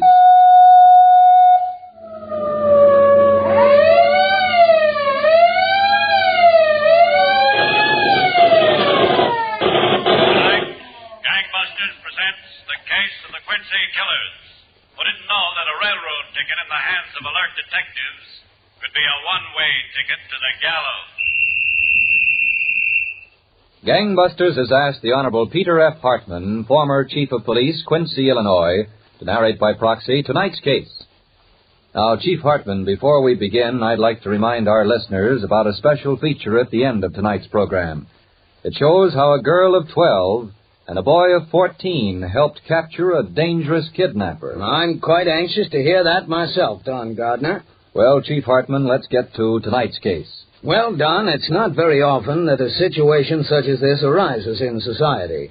I've been a police officer myself for 23 years, and this was the first time I ever ran into anything like this case. Well, why don't you start right in, Chief Hartman? All right, Don.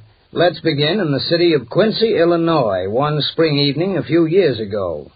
In a small two-story frame house near the International Shoe Company factory, a man sat on the living room sofa. He was there calling on Mrs. Angela Brooks Stover, already twice widowed.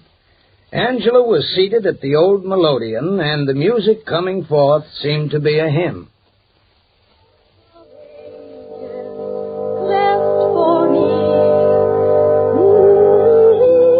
Angie. What? Don't you know anything except church music? It's music, isn't it? I learned it when I was a child, and I've never learned nothing since. Well, you ain't a child now. My husband's liked my playing. Both of them. Is that what killed him? Will Heinze. I'm never going to invite you back for another evening. Don't then. Will. Huh? I baked a cake this afternoon. What kind of cake? Chocolate. With white inside. Well, let's have some. You know, I baked every day for both my husbands. That so?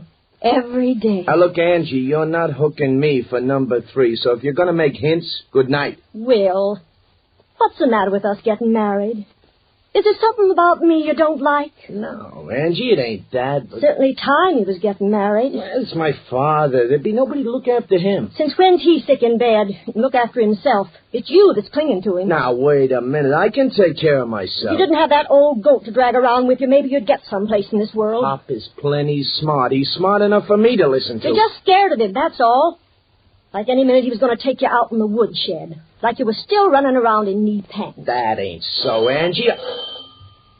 You got more company? No. Who you expecting? Nobody. I don't think anybody. Well, don't stand there. See who it is. All right. Yes, what? Oh, Mr. Heinze. Yes, Mr. Heinze. Will, it's your father. I guess Will knows me when he sees me. But won't you come in, Mr. Heinze? I was just about to serve chocolate cake. Well, I like chocolate cake. If it's good. Will, I want to talk to you.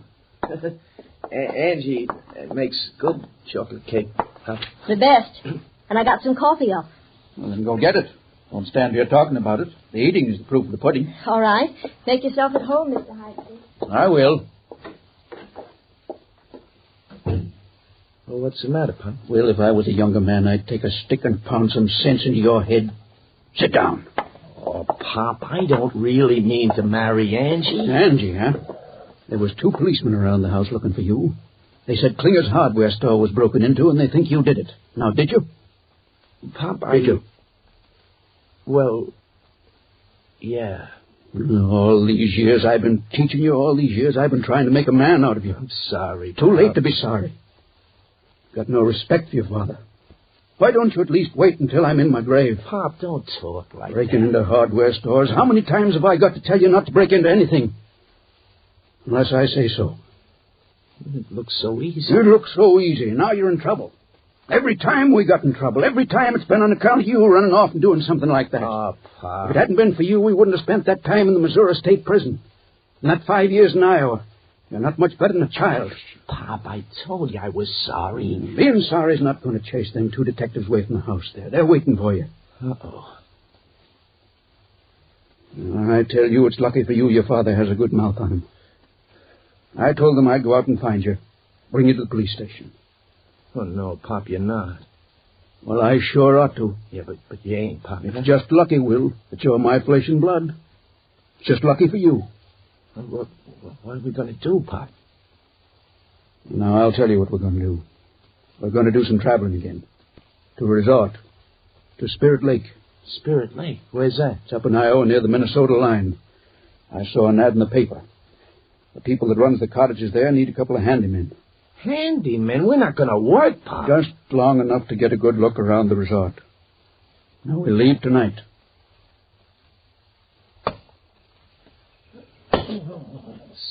Spend all day chopping wood just so somebody can burn it up. Bill?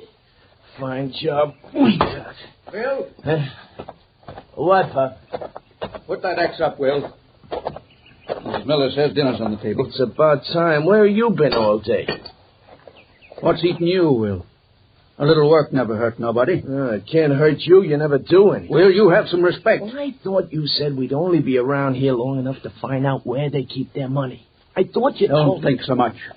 Now, come on inside. You know, the first guests will be coming soon, Pop. When the cottages get rented up, it'll be tougher and tougher to do what we gotta do. You just leave all that to me. I'll tell you when. We can handle the Millers all right. They won't be no trouble. Wipe your feet off. Oh, yeah, sure, Pop. Okay. Here, come in. It's on the table. Thank you, Mrs. Miller. We got lamb stew. It's getting cold. Lamb stew sounds pretty good, don't it, Pop? Yeah, it's awful good. Don't you think you ought to wash your hands, Will? Oh, yeah, Pop. Excuse me. I'll be right back. Sit down, Pop. Thank you, Mrs. Miller. Sometimes Will calls you Pop as if you were really his pop. Well, I guess it's natural, him not having a father and us together so long. My, everything sure looks good. Well, help yourself. Ain't Mr. Miller going to eat with us? Oh, Mr. Miller went to town. He went to arrange for the bus. First guests are coming tomorrow. Tomorrow? Well, that's it's kind of early, ain't it? Nights are still pretty cold for vacationing. Oh, we get lots of early guests. Oh, now take some more of that stew, Pop. That little bit isn't going to hold you till supper. Well, I'm all washed up. There, sit down, Will. Oh, and help yourself. Thanks, Miss Miller. Oh, that lamb stew looks awful good. It is good, Will. Will, the first guests are arriving tomorrow. Oh, no kidding. That's right. We're in for some real excitement. Yeah, I guess we are. Oh, that must be Mr. Miller calling from town. Excuse me, I'll get it. Help yourself to everything. Don't be bashful.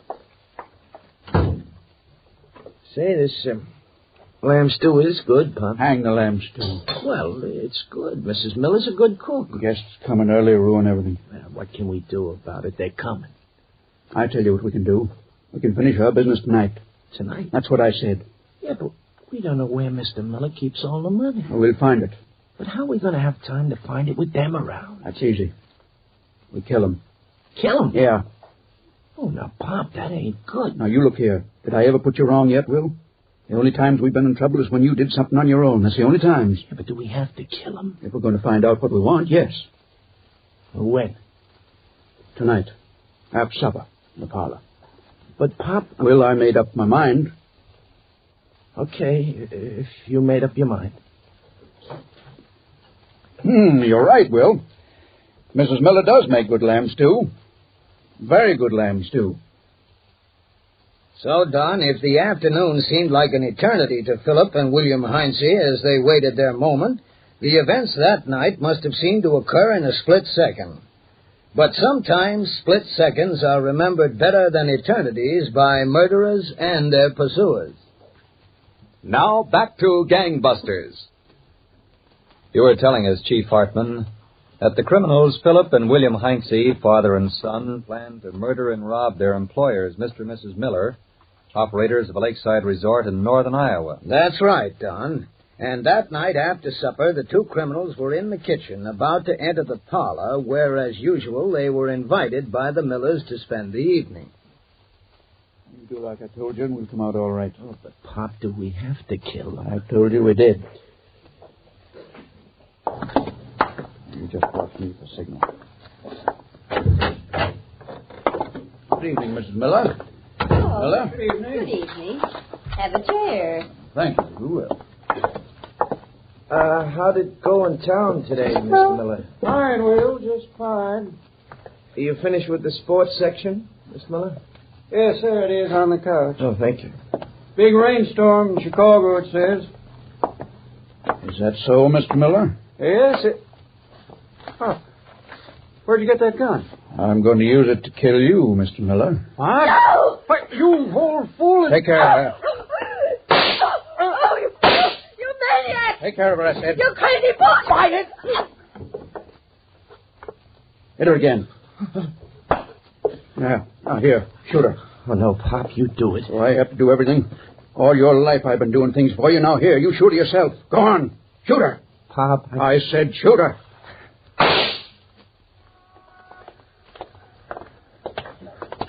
And she might still be lying out there, her unconscious and Mr. Miller's body, if the bus driver hadn't come by with the guests. I think we've got a case, Sheriff.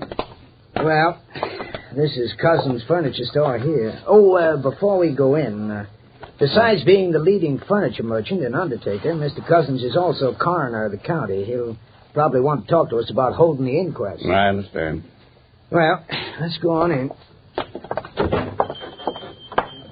Afternoon, John. Afternoon, Sheriff. Mr. John Cousins, this is Agent Ike Welburn of the Iowa Bureau of Investigation. He came out from Des Moines to help with the case. Glad to have you. We got a mystery on our hands. Sit down here any place. It's all second-hand stuff. Thanks. I hope I can help you solve that mystery.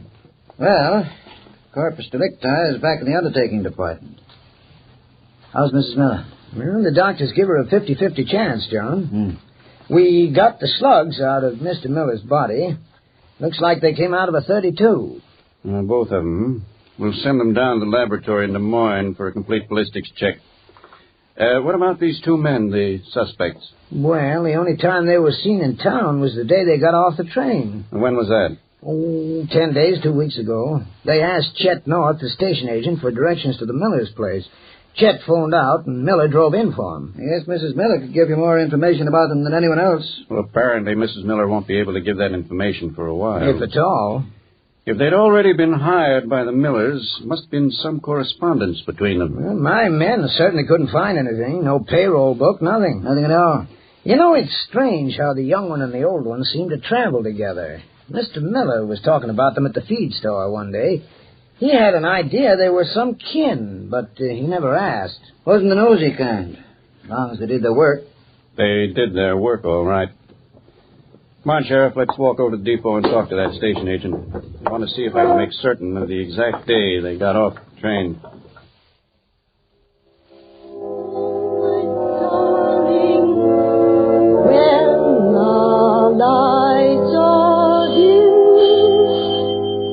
All right. Just a minute. Yes? Who is it? It's me, Angie. Will. Will. Well, where have you been? Where'd you disappear to for 3 weeks? Oh, Pop decided we should take a little trip. Can you go away without telling me? Well, ain't you going to invite me in? Come in, Will. Much obliged, Angie. Now, tell me. Was that nice, what you did to me? No, Angie. It wasn't, Angie. I don't know whether I even ought to ask you to stay. Angie, I'm through listening to my pop. Oh. I'm going to start doing things on my own. It's about time. Oh, more than about time. Will, just by coincidence, I made a chocolate cake today. You did? Would you like some? Later. But right now, would you play one of those hymns for me? A hymn? Yeah, a hymn. Well, sure, Will. If you want. Angie. Yes? Sometime in the near future, would you care to marry me? Oh, Will. I don't know what to say. Well, say what you said to the two before me. Say yes. Yes, Will. Yes. Oh, come to the church in the wildwood. Oh, come to the church in the vale. No place. Which one of these phones would be best to put the call through on, Sheriff? Yeah, you can tie this one up as long as you want, Wellborn. Thanks. Yes, please. Operator, I want to place a call to the Chief Auditor, Rock Island Railroad, Chicago, Illinois. Yes, sir. I'll call you back. Thanks. Yeah, it looks pretty hopeless to me, Wellborn. The railroad takes up thousands of tickets every day. I know they do, but each one of them is handled and audited individually. Now, if we can trace the ones these two men used for their passage to Spirit Lake, we might know where they came from. That's a big step in the investigation. No, I grant you that, but suppose they changed trains at Des Moines or someplace. Then where are we? If they bought their tickets through to Spirit Lake when they left home, it doesn't make any difference how many times they change. The stamp of the originating office is on the back. If the railroad can locate those tickets, we've got a chance. Yeah, that's right. Maybe you've got something. Sheriff, it's all we've got. Where have you been, Will? You had me worried. The Quincy cops might still be looking for you on account of that hardware store. Just over to see Angie. But I thought I told you to stay away from her. She's been widowed twice and proposes to make you number 3. I asked her to marry me, Pop. You what? Angie and I are going to get married. You won't marry her as long as I'm alive. I ain't listening to you no more, Pop. You got me in trouble all my life listening to you. Steal this, steal that. Will. Turn me loose, Pop. You're my boy. You'll do what I say. Turn me loose. Will. Push your poor old father, who's been nothing but good to you all your life. Good to me? That's a laugh. Making me spend years and years in jail, making me steal and kill. You wouldn't have known what to do if it weren't for me. You wouldn't have known nothing. I wouldn't have killed nobody. You didn't even do a good job at that. I told you to kill her. You messed it up. You never did anything right. I can kill, Pop, if I want to. Angie and me are getting married, and if you step 1 foot in the way, I'll kill you. I swear I'll kill you. Agent Welborn. Mr. Wellborn, Detective Watson, the Quincy, Illinois Police Department is ready to talk now. Well, good. Put him on. Hello, Welborn. Yes, Watson. How are you? Okay. I've been thinking about our phone conversation last night. Any ideas, Watson? You say those two definitely bought their railroad tickets here in Quincy. That's what the railroad says. Well, I don't want to make any promises, Welborn. Maybe I know the men you're looking for. Father and his son. That could be. The name's Heinze. We've suspected them in a couple of burglaries around here. They disappeared about 3 weeks ago. But I could start checking around for them. It's a good idea, Watson. You start checking and I'll start driving. And I'll see you there as quick as I can make it. Come to the church in the vale. No place is so dear to my child. I never heard such pretty music. Pop? Evening, Mr. Heinze. You get your hat, Will. We're going. How did you get in here? I got a knack of getting places, Will. You know that. You get your hat. Go on, Angie. Finish playing. But Will, Finish playing. Will, tell him to go home. I can't stand the sight of him. You're coming with me, Will. No more. You're not telling me what to do. Will. You stupid old Stay away from me, Pop. Will. Put that gun up. Stay away, and you too, Angie. Oh, Will. Shut up, Angie. All these years I've been taking lessons from you, Pop, so right now I'm going to show you what I learned. Well, you wouldn't shoot your own father now. Not after all we've been to each other. You've never been anything to me. All my life I've been scared of you. Now I'm not scared no more. Will, don't you shoot get him. some sense, boy. I'm get some just sense. beginning to get some sense, boy. Sit down, Pop. I'm going to shoot you just like you shot Mr. Miller. Will, my boy. Sit down. Will, don't do this to me. Hey. Police officers, don't move. Yeah, well, Don't move. I have a dozen guns on you. Oh, Will. You lady, open the door. Don't do it, Angie. Open the door. All right. One side. That's it. Just keep your hands up. Hey, he's my son, officer. We were only joking. I wasn't either joking. If there's any humor in this situation, it's beyond me. And you won't think it's so funny either when you face the judge and the jury. That done was how this strange pair of killers, father and son, were apprehended. They were returned to Iowa, where they were found guilty of murder in the first degree. On March 29th, 1946, Philip and William Heinze paid the extreme penalty for their crime on the gallows at Fort Madison State Penitentiary. Well, thank you, Chief Hartman, for this most unusual case history. And Gangbusters, congratulations to all the police officers whose brilliant investigation brought this pair to justice. Now, as a special feature, Gangbusters presents an interview with the two young listeners who are responsible for the apprehension of the dangerous kidnapper, John Harvey Bugg, whom they recognized from the description given on a Gangbusters clue.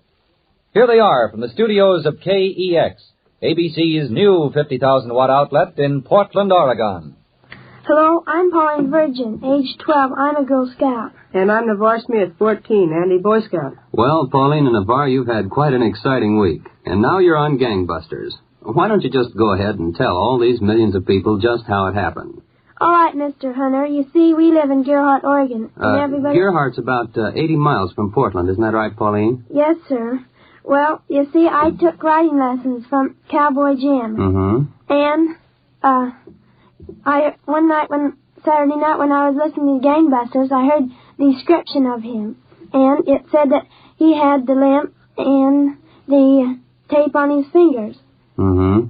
What was the description that they gave in Gangbusters? Did they say he had his fingers taped? Yes, he did. Oh, I see. And then this Cowboy Jim had his fingers taped, too. Mm-hmm. Well, you were pretty suspicious then, weren't you? Yes, I was. Well, what did you do about it? Well, I told my cousin Navarre Smith. Oh, I see. Navarre, how did you feel about this whole thing? Well, I thought if the FBI wanted this kidnapper, that the best thing to do was to turn him in. I went over to Seaside and turned him in to the policeman there. You turned the kidnapper in? No, I asked him where I could get in touch with the FBI, but... Oh, I see. He asked me why, and I told him, and so he says that he would do it for us. Mm-hmm. Well, did you talk to your mother about it, Pauline, at all? Yes, I did, and she kind of laughed. Oh, I see. Well, you didn't let that bother you at all, though, did you? No. Well, you say the policeman now was going to do what for you? He was going to turn him into the FBI for us. Well, I see, and he certainly did from all the activity we've seen around here in the last week. Agents of the Federal Bureau of Investigation did some checking, and they found out that Cowboy Jim really was the kidnapper, John Harvey Bugg. And they found him hiding under the baby crib in a friend's house last Friday night. Tell me something, Pauline. What did your mother say after it was all over? Well, she was kind of thrilled about it. She didn't think it could happen. Well, she kind of admitted, too, that kids can be right sometimes, didn't she? Well, you and Navarre certainly were right, and observant, too. And now, on behalf of Gangbusters, I want to present each of you with a check for $100. Oh, boy. And we hope you'll continue to be observant young citizens. Thank you, Mr. Hunter. Thank you. Now, this is Ben Hunter, transcribed from the studios of KEX Portland, Oregon, switching you back to Gangbusters in New York. Thank you, Pauline Virgin and Navarre Smith. And Gangbusters, congratulations to both of you.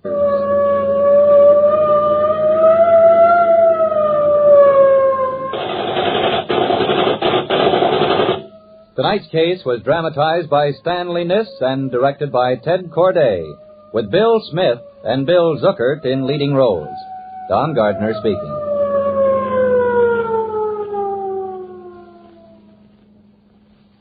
Gangbusters is a Phillips H. Lord production. Proudly we hail.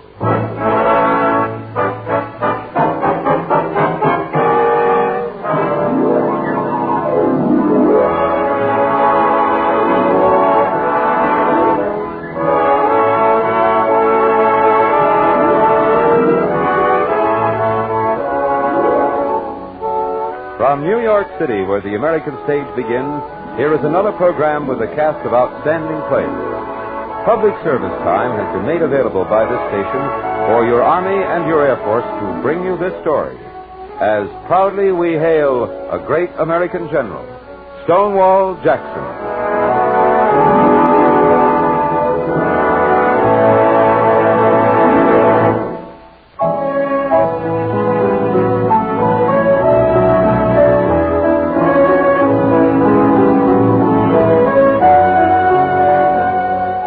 Our story is entitled Lightning on Horseback.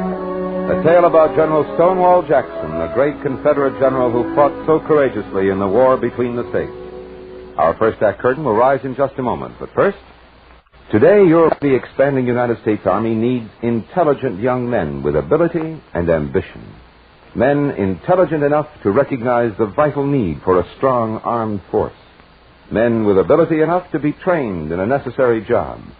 Men with ambition enough to secure the future for themselves and their loved ones. Does this description fit you?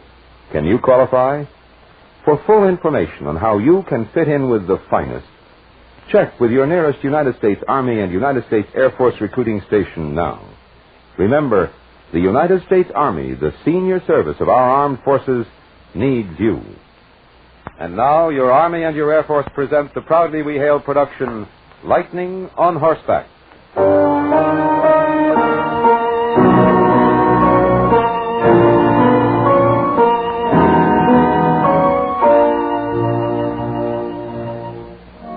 He was quite a guy, Stonewall Jackson, who moved so fast with his whole army during the war between the states that nobody ever knew where he'd turn up next. Why, he'd pick off a section of the enemy and swallow them up whole. People got to calling him Lightning on Horseback. Even when he was a young fellow, he learned how to travel fast and light. That was back in 1841. Say, I sure wish I had my gun along. Gun? What for, Dick? Look over yonder. On that fence, Tom. 3 squirrels run along, plain as daylight. Wouldn't do you no good. We're on business. No time for hunting. Gotta take some time for fun. Everybody does. There'll be time for fun when we get these horses of Uncle Cummins delivered. No argument there. What's you gonna be after a while, Tom? What do you mean? Well, most fellas are gonna be farmers, doctors, or something. What about you? A man can be whatever he resolves to be. That don't answer the question, Tom. Well, you know that examination for West Point Academy I took a while back? You didn't do so good on that. No, but the fellow that did best is leaving there. So I'm going up to Washington to see Congressman Hayes. I know I have the energy, and I think I have the mind for it. Washington's pretty far from West Virginia. And West Point's further. But I'll get to Washington at any rate. I better feed up these horses. We want to be in Parkersburg before sundown.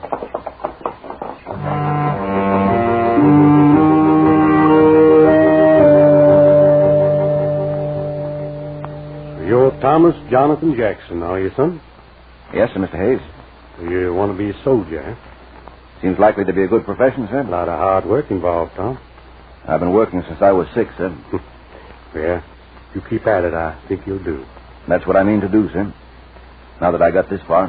Well, young man, you have a good name. If anybody at West Point insults you, thrash him well and just send the bill to me. Thank you, sir. Can I offer you any entertainment while you're in Washington, Tom? No, thank you, sir. I just thought I'd climb the Capitol Dome and have a look at Washington, sir, before I go north.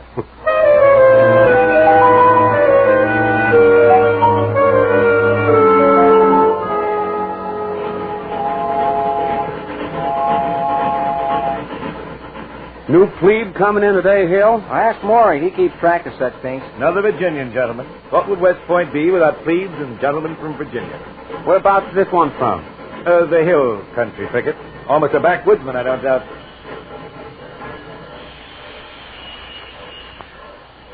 Well, if that's your man, it's backwoods, all right. Look at that homespun suit.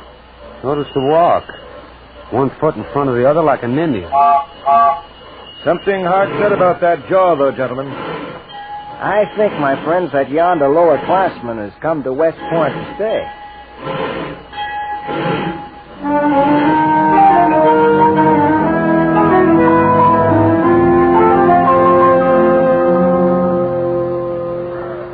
Warren, it's all just too exciting. Graduation week at West Point and all. Well, not only graduation week, every one of us is going right into action. You mean that war with Mexico? I never did understand what it was all about. Hey, Warren. Huh? Who is that serious boy with the burning eye? Oh, that's old Jack. Old Jack? Correct. Full name, Thomas Jonathan Jackson. Strange sort of lad. Why do you call him strange? He's different from the rest of you. He's a mountaineer from Virginia. Was almost last man in the class at the end of the first year. I never saw anyone work as hard as he has. He's graduated 17th, and he'll be an artillery lieutenant. He doesn't look as if he ever had much fun. Maybe not. But if we stayed here another year, he'd be at the head of the class. Slow but sure. That's old Jack.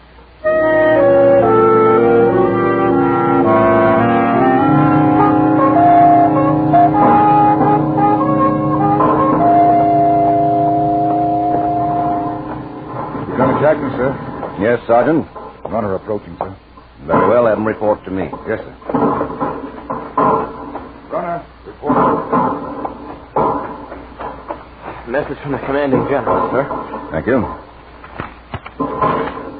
Lieutenant Jackson, sir. Your battery will move forward at once in support of the 4th Infantry, now storming the hill of Chapultepec. Signed, Worth. Well. Forward, men. Follow me.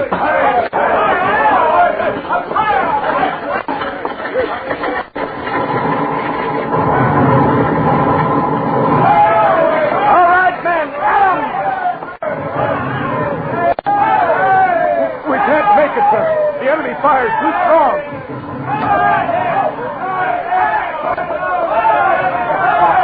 The men are breaking, sir. Give me a hand with this gun carriage, Sergeant. We'll drag it over the ditch ourselves. Men, see, there's no danger. I'm not hit. Ready, Sergeant. Heave. He goes. Bastard. All right, now prepare to load. We'll serve this gun ourselves. Yes, sir. Load. Stand away. Ready? Fire!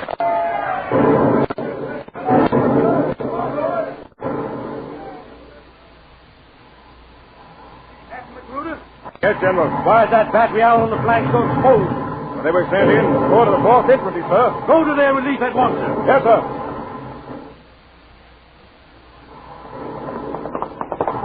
Lieutenant Jackson. General compliment, sir. You are to retire at once. We're holding them, Captain McClure. We're holding them. Give me 50 men who are veterans, and I'll take Chapultepec. I like your spirit, Lieutenant. Men! We want 50 volunteers to take the breastwork on the hill! There they are, Lieutenant. Let's go. Yes, sir. Bayonet! Follow me! Charge!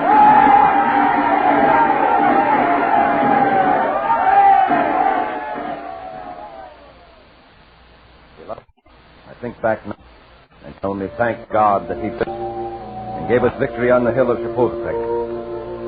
It is doubtless according to His will we are now in Mexico City, a place that contains mirth, beauty, fine manners, variety, and in fine, all that man can reasonably want. I can report to you that under fire, my only fear was that I should not meet danger enough to make my conduct conspicuous. It is doubtful now whether I shall relinquish that military profession, as I am very partial to it.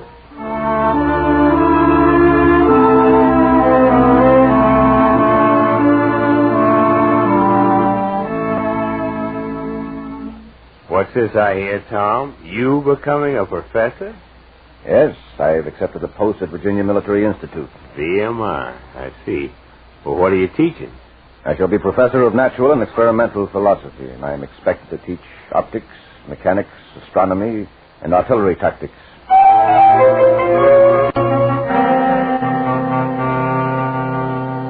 Did you hear what happened to old Ramrod Jackson?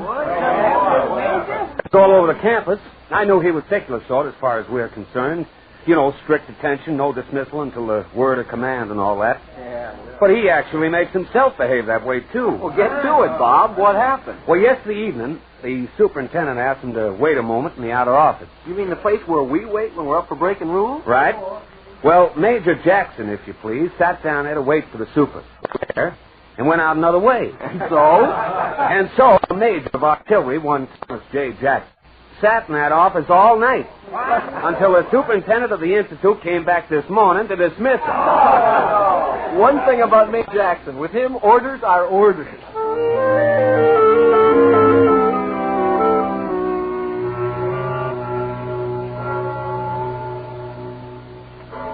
Oh, it's a shame. Things like this shouldn't happen to anyone. Not even to Major Jackson. No, not even to him. I know I couldn't stand it. Well, if you're going to be a soldier, you have to stand a lot of things. What's losing your wife after you've been married only a year got to do with being a soldier? And a new baby, too. That's really rough going. You got to be a man to go through something like that without cracking. Major Jackson's a man, all right.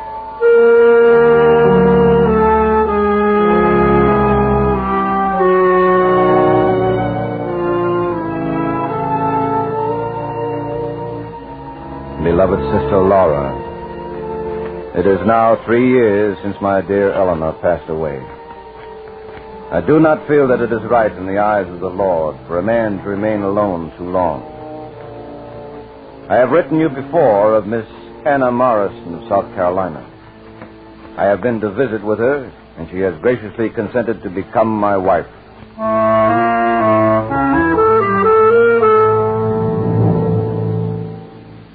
Thomas? Yes, my dear. Thomas, I'm frightened. Will there really be war between the states? I don't know. I really don't know. But South Carolina and all the other states... Yes, I know. Mr. Lincoln intends to preserve the Union. Yes, but Jefferson Davis says that Union's only a federation of sovereign states. That any state has the right to leave that federation if it so wishes. And Mr. Lincoln says that's not true. What do you think, Tom? I think the northern people love the Union, and that they will prove it to us when they reach the Union if they do not do us justice. What would you do, Tom? Dear, I wish to make every effort to preserve peace. But if Virginia is invaded, Virginia must be defended with a terrific resistance.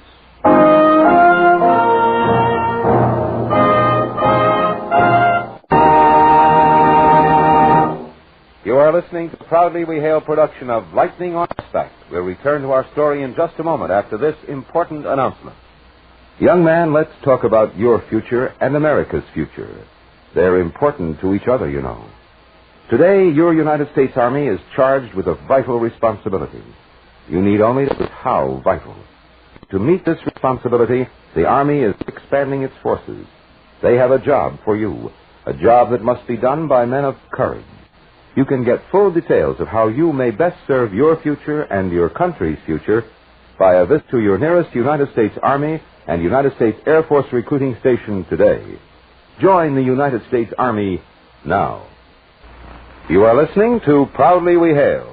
And now we present the second act of Lightning on Horseback.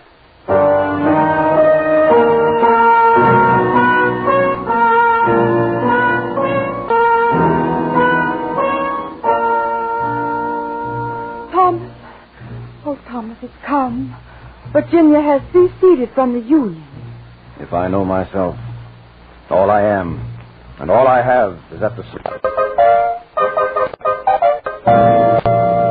Gentlemen, these are my orders. The cadets of the Virginia Military Institute will entrain for Richmond at 1 a.m. sharp. You may stand at ease. 1 a.m. Here we are all ready to go. Why don't we march? The Major said 1 o'clock, didn't he? Right enough. Is it 1 yet? No, but why not make use of a few extra minutes? When Major Jackson says 1, he means 1. Not a minute before or after.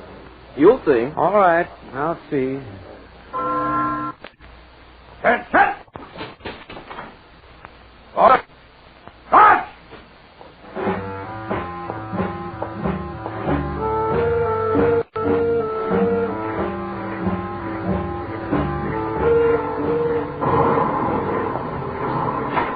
Where's General Jackson leading us, Bill? Here at the stream called Bull Run, Johnny. The Yankees are on the other side. Well, from the noise, they're crossing over right enough. Oh, what's a couple of lads like us got to think about it for? The general know what's right to do. Yeah, after 2 months of doing nothing, it's time this brigade got into the fight. Hey, look there, John, top of the hill. We'll have fighting soon enough now. Hey, those are our lads. The Yankees got him on the run. General Jackson, they're beating us back. And so we'll give them the bayonet. First Brigade, deploy in skirmishing order.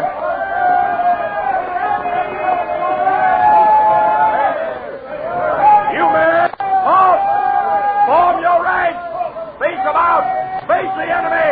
Riflemen, rally. Look there, at the crest of the hill. There's Jackson standing like a stone wall. Rally behind the Virginians. Hold on, men. Steady now. All's well, steady. All's well, steady now. We only had a couple of thousand more men. It's the waiting that's the hardest. If you think so, sir, you'd better not say about it. Keep your eyes open. The guns behind us is Kirby Smith's brigade. If they reach here in time, we'll be all right. You hear that? If they reach here in time. The Yankees are coming closer, John. We're ready for them. Reserve your fire, men. They come within 50 yards. Then fire and give them the bayonet. And when you start, yell like fury. Now, that'll be a relief. Like you said, it's the waiting that's the hardest. Won't be much longer now. Oh! And now, fire!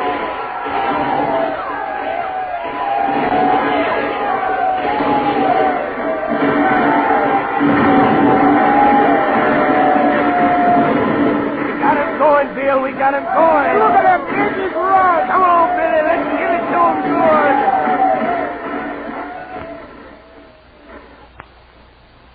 My beloved, I you from my tent near the field battle, for I must tell you that the glory of yesterday belongs to God alone.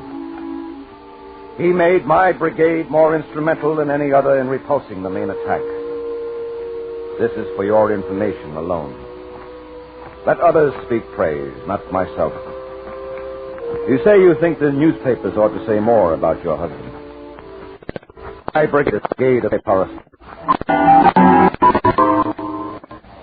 So, they made old Stonewall a major general. And so, Johnny, we lose him. Yeah. Stonewall Brigade won't be the same without him. We'll be in his army of the Valley, I think they call it now. Yeah, but it won't be the same anyhow. Wait a minute. Hey, the General. He wants to talk to us. Brigade, get. I am not here to make a speech, but simply to say farewell. In the Army of the Shenandoah, you were the 1st Brigade. In the Army of the Potomac, you were the 1st Brigade. In the 2nd Corps of the Army, you are the 1st Brigade. You are the 1st Brigade in the affections of your general, and I hope by your future deeds and bearing, you will be handed down to posterity as the 1st Brigade in this, our 2nd War of Independence. Farewell.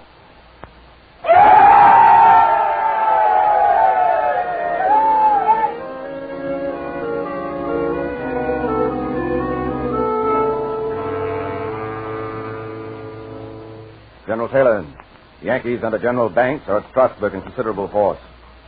There are now 17,000 men under my command in the Army of the Valley. We shall move north at once and cross the mountains to the Luray Valley. But, General Jackson, I've just brought my brigade from there to join you over here. That doesn't make sense. Nevertheless, that is an order, General. Very good, sir. If I can deceive my friends, I can make sure of deceiving the enemy.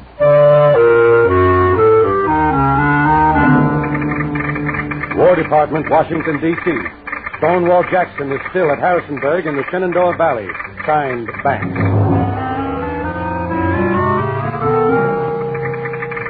War Department, Washington, D.C. There is no danger of attack here at Strasburg. Certainly none on my main base at Winchester. Jackson will never leave the valley. Signed, Banks.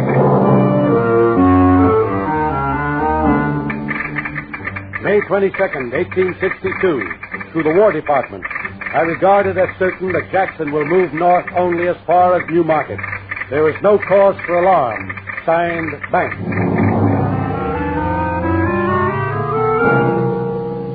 Dispatch this message at once to General Robert E. Lee at Richmond. Sir, tonight my men have completed a forced march of 60 miles in 4 days. I stand overlooking the town of Front Royal, well in the rear of the Yankees and the General Banks. Tomorrow morning at dawn I shall attack. I do not believe that Banks has any idea of my whereabouts. Signed, T.J. Jackson. Give me the old rebel yell, Billy. Yay, yay, yay.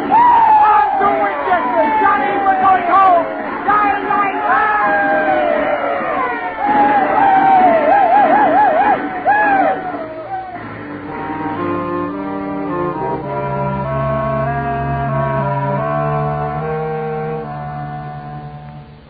Mr. Butler, you are a member of the Confederate Congress. You can help me, sir. Anything you ask, General. Go to Richmond. Ask for reinforcements for me. I have retaken Winchester, but I am nearly surrounded by a superior force. There is one chance of escape. While you are on your way to Richmond, I shall try it. Don't repeat what I have said to anyone.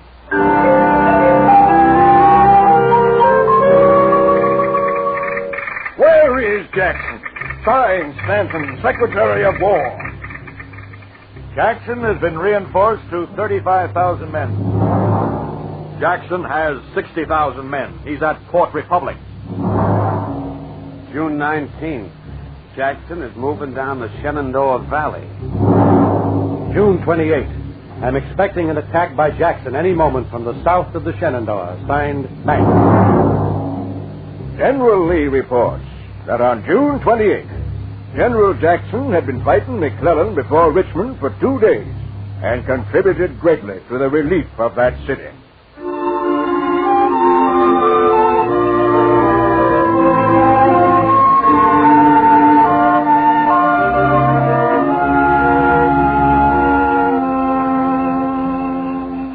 Hey, Johnny. What'd you say the name of this place is? Chancellorsville. Don't you know anything? All I know is this was some fight. When you joined old Jack's army, you wanted fighting, didn't you? I saw him today. Yes, see. Yeah, about 6 o'clock tonight. Just before we jumped. Cool as you please. Sitting on his little horse, looking at his watch. Last thing that Yankee general was expecting was for us to hop on him from the rear. He was sitting there watching General Lee in front. Thought the whole army was over there. And we strung around behind and hit him. You sure know how General Jackson works. I should. I've been with him since 61. And these 2 years sure have gone by fast. I've been all over with him. The Valley, Richmond, Fredericksburg, the mountains. Now here. I sure hope I'm with him a long time, too. Well, in war, you never can tell. Take Bill now. He was with me till those 7 days in front of Richmond. You never know in war. What's that? Huh? Oh, just some of the boys shooting at chatters. Ain't a Yankee within a mile of here. Hey, you two there. Huh? Can you keep your mouth shut? Well, I reckon so. Then come with me. And not a word. Someone's been hurt. Yes, sir.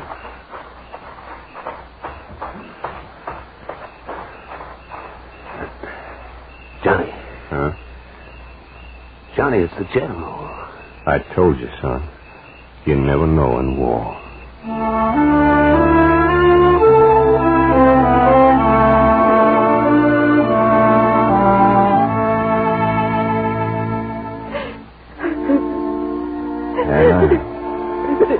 My dear, you must cheer up. Now the brightness in the sick room. There's a message from General Lee. Shall I read it to you? Yes, please. I should have chosen for the good of the country to have been disabled in your stead. I congratulate you upon the victory of Chancellorsville, which is due to your skill and energy.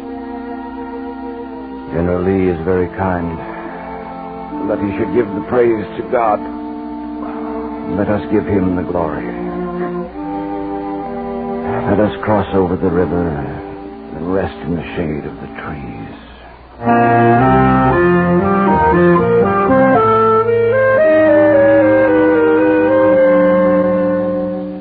I fought for him while he lived, and afterwards, too. After he passed along, hurt to death in the black of the night by his own men in the wilderness near Chancellorsville. Perhaps if he'd lived, but that's all no matter now. We're all one country, all fighting for the same ideals today, for liberty, for freedom, for the right to live our lives in our own way.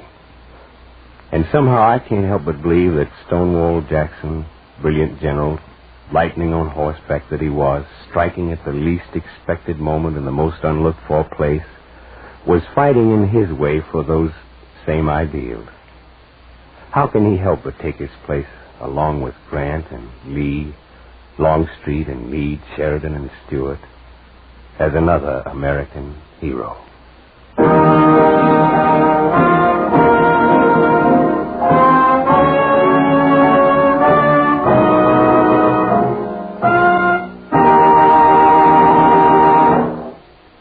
Here's a special message for the young men of our country. The United States Army, the senior service of our armed forces, is expanding rapidly and needs your help. By enlisting in the United States Army, you'll not only get the finest training in the world, but you'll have the special pride that goes with wearing a United States Army uniform. And the Army trains its men in such interesting career fields as radio, radar, electronics, mechanics, meteorology, and many others. Why not get full details today? Visit your local United States Army and United States Air Force recruiting stations. Enlist now.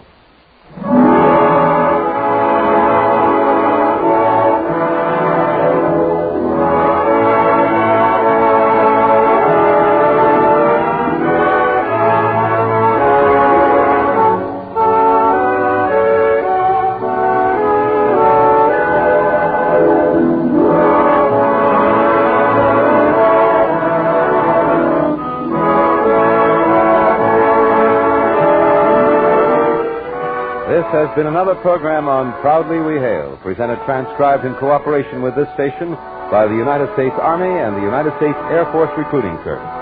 This is Kenneth Banghart speaking and inviting you to tune in this same station next week for another interesting story on Proudly We Hail.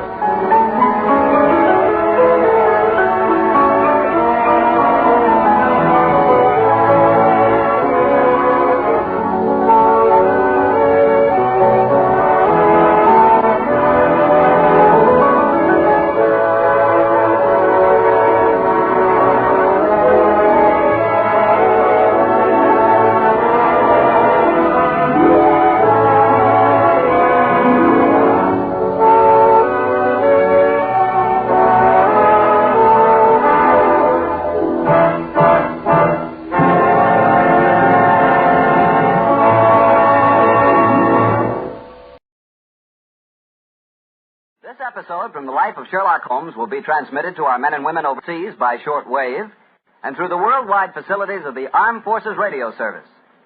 Petri Wine brings you Basil Rathbone and Nigel Bruce in the new adventures of Sherlock Holmes.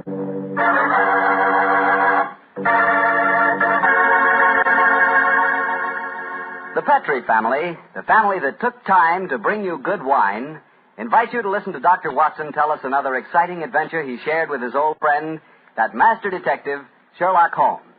And as for me, well, I'd like to tell you that a time like right now is the perfect time for a glass of Petri California Port.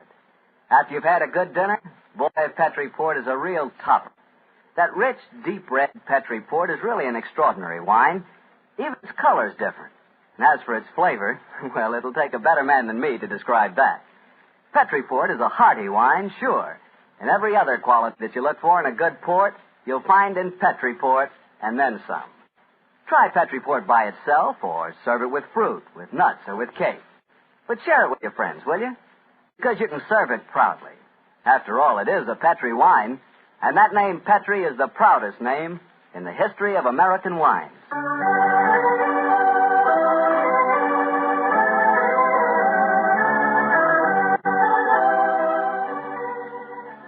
And now let's visit our old friend and host, Dr. Watson. Good evening, Mr. Bartell. Good evening, Doctor. Settle yourself down and get your pipe going. Thanks. Doctor, last week you told us that tonight's story took place in the Casbah at Algiers. Yes, the Casbah. I remember it as the place of countless streets winding up and down, past colorful cafes where 100 tongues were spoken. And often a street would end in shadowy darkness, which a man would be foolhardy to enter alone.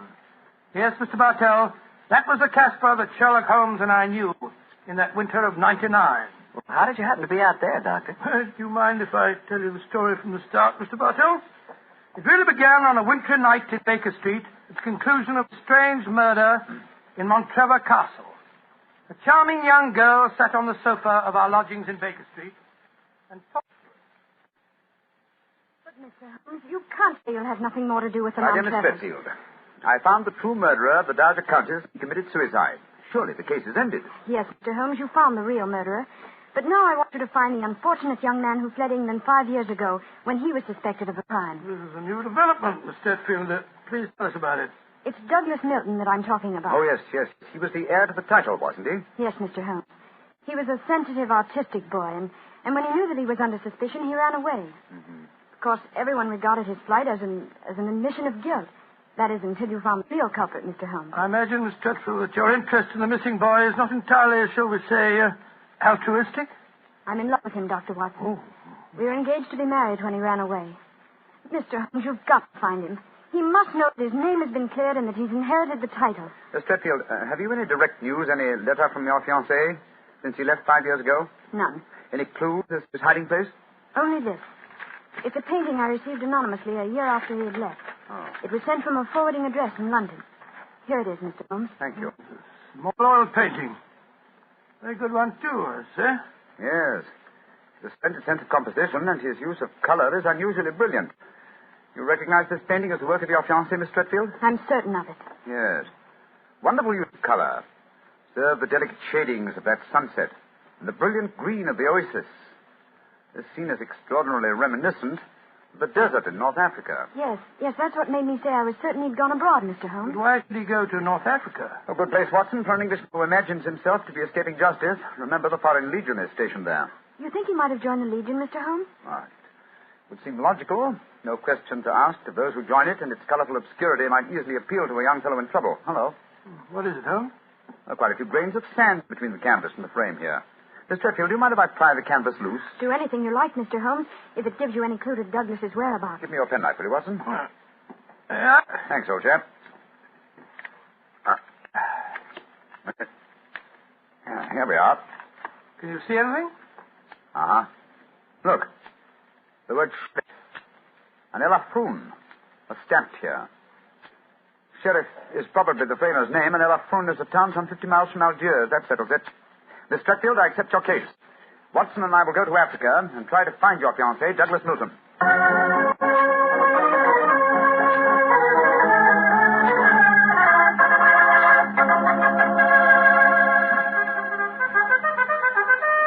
Monsieur Sherlock Holmes and Dr. Watson.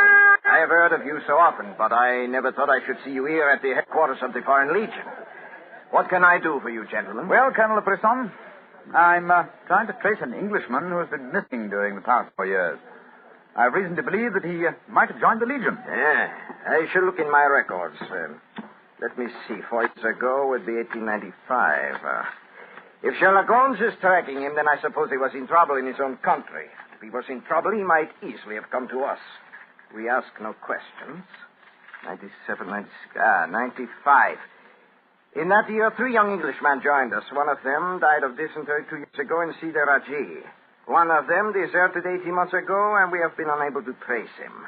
The third is my adjutant, who brought you into my office just now. He is, I would say, about 3 inches shorter than Douglas Milton, and men do not shrink in the Foreign Legion, eh, Colonel? They do not, Monsieur Holmes. And the fellow who deserted must be our man. Unless it's the one who died of dysentery.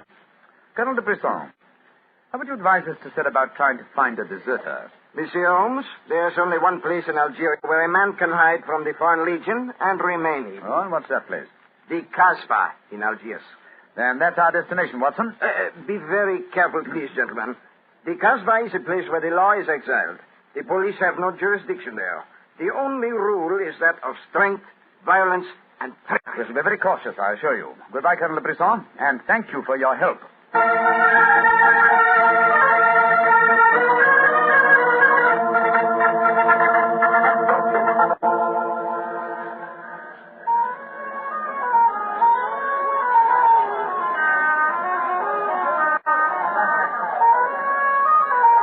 Well, I must say that I think Colonel de Brisson rather exaggerated the dangers of the Casbah.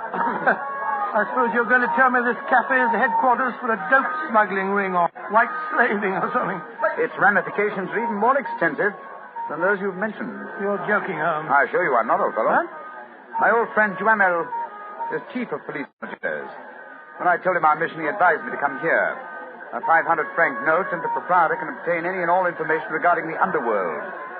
For as little as 200 francs, you can arrange a murder. So that gives you some idea of the relative values of the Casbah. Good Lord, then you've already spoken to the proprietor? Oh, yes. A charming scoundrel, a fellow by the name of Rafi. I gave him 500 francs and asked him to set his underworld grapevine in motion to see whether an Englishman living in hiding here in the Casbah could be found. And I thought we'd come here for a quiet meal. Here comes Rafi now. Let's hope he has news for us. Here we are, Rafi. Come and sit down, won't you? Rafi works fast, does he not, Mr. Holmes? Your friend is... My friend knows that you're working with me. We'll be found out. A drink first. The tongue of Rafi is parched. Would you have me die of thirst before I give you my news? Vermouth cassis. Rafi? You have news for me, then? But yes. Good. What is it? First, you will pay me more money, no? But I gave you 500 francs. You said that you'd do the job for that. Can I help it if some tongues are more costly to make wag than others? It took the 500 to get the wag. Am I to have nothing for my own trouble? Ah, good. The gentleman will pay for it. There you are. Merci. I will drink to your health, gentlemen, both of you. You will pay me more money, no? But my friend's already given you 500. You should stick to your bargain, my good fellow. My information is a bargain at 750 francs.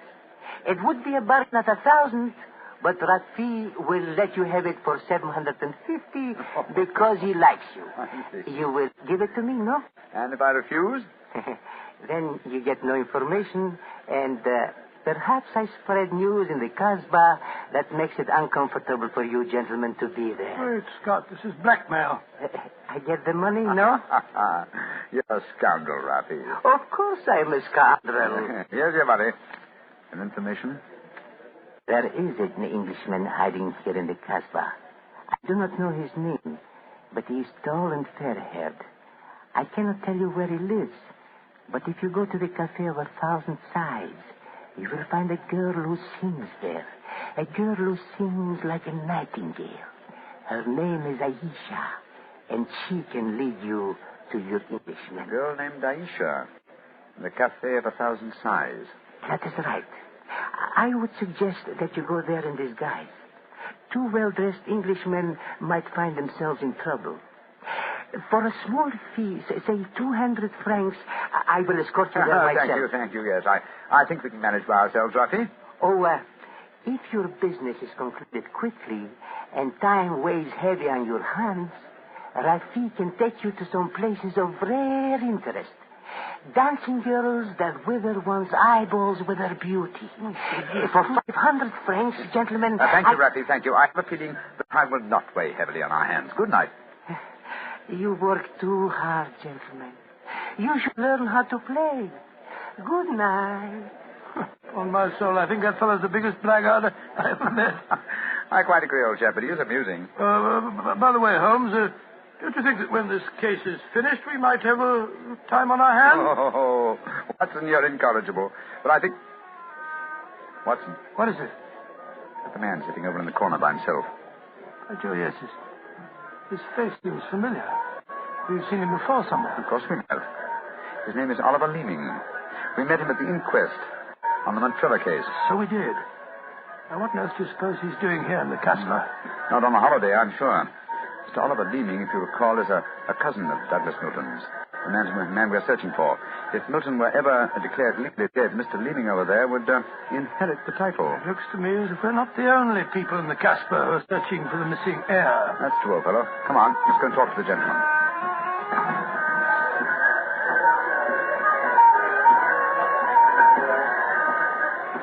Mr. Oliver Leeming, how very odd to meet you here. Well. Sherlock Holmes and Dr. Watson, won't you sit down? Thank you. Well, it's a small place, isn't it? Or has somebody said that before?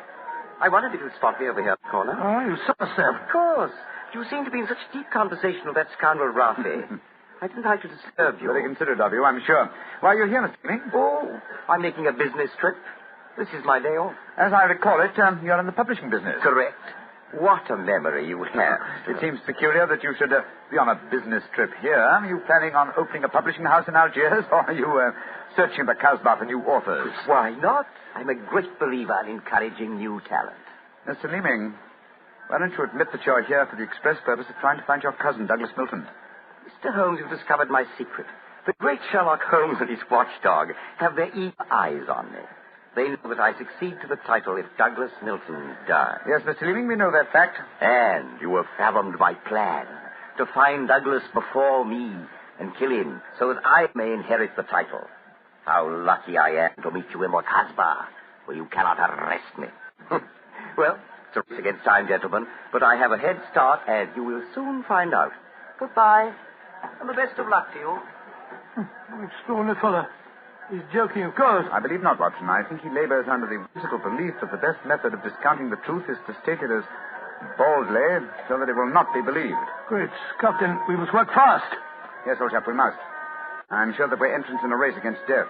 We must get back to the hotel and into our disguises as quickly as possible. After that, we shall visit a young lady named Aisha in the Cafe of 1,000 Sighs. And I'm certain, Watson, that it will be the first time two men have ever entered the Casbah for the express purpose of preventing a murder.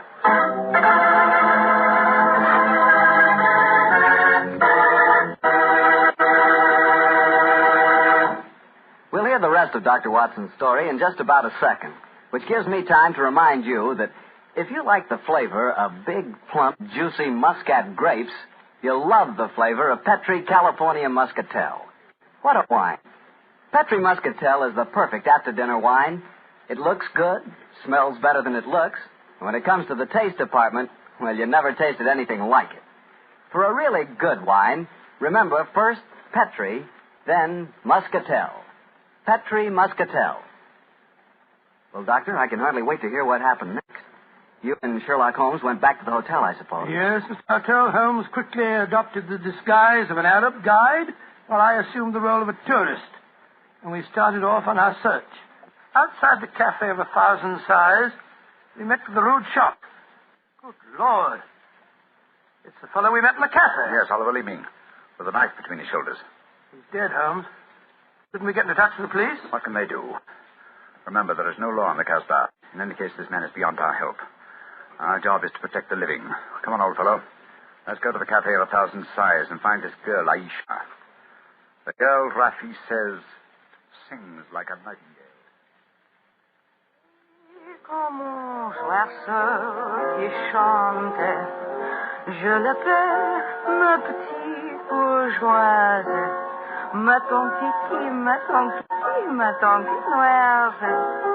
Il y en a d'autres qui me font le doux yeux, mais c'est elle que j'aime le mieux.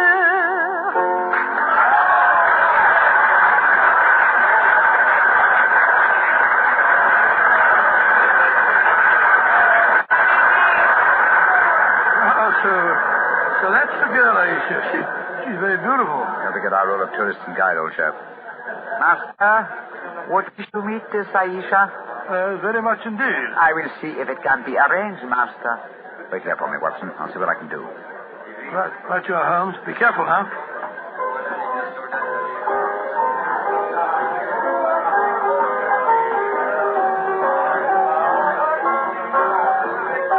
Mademoiselle Aisha? What do you want, greasy one? There is an Englishman at the table over there. He wishes to talk to Aisha. Which one is he? The man who sits at the table in the corner. He is very rich, Aisha, and he admires you a great deal. He told me to give you this 500-franc note. So? Very well. You may bring him to my rooms. The door is at top of stairway, to the right. Good, Aisha. I fetch him. I shall be waiting.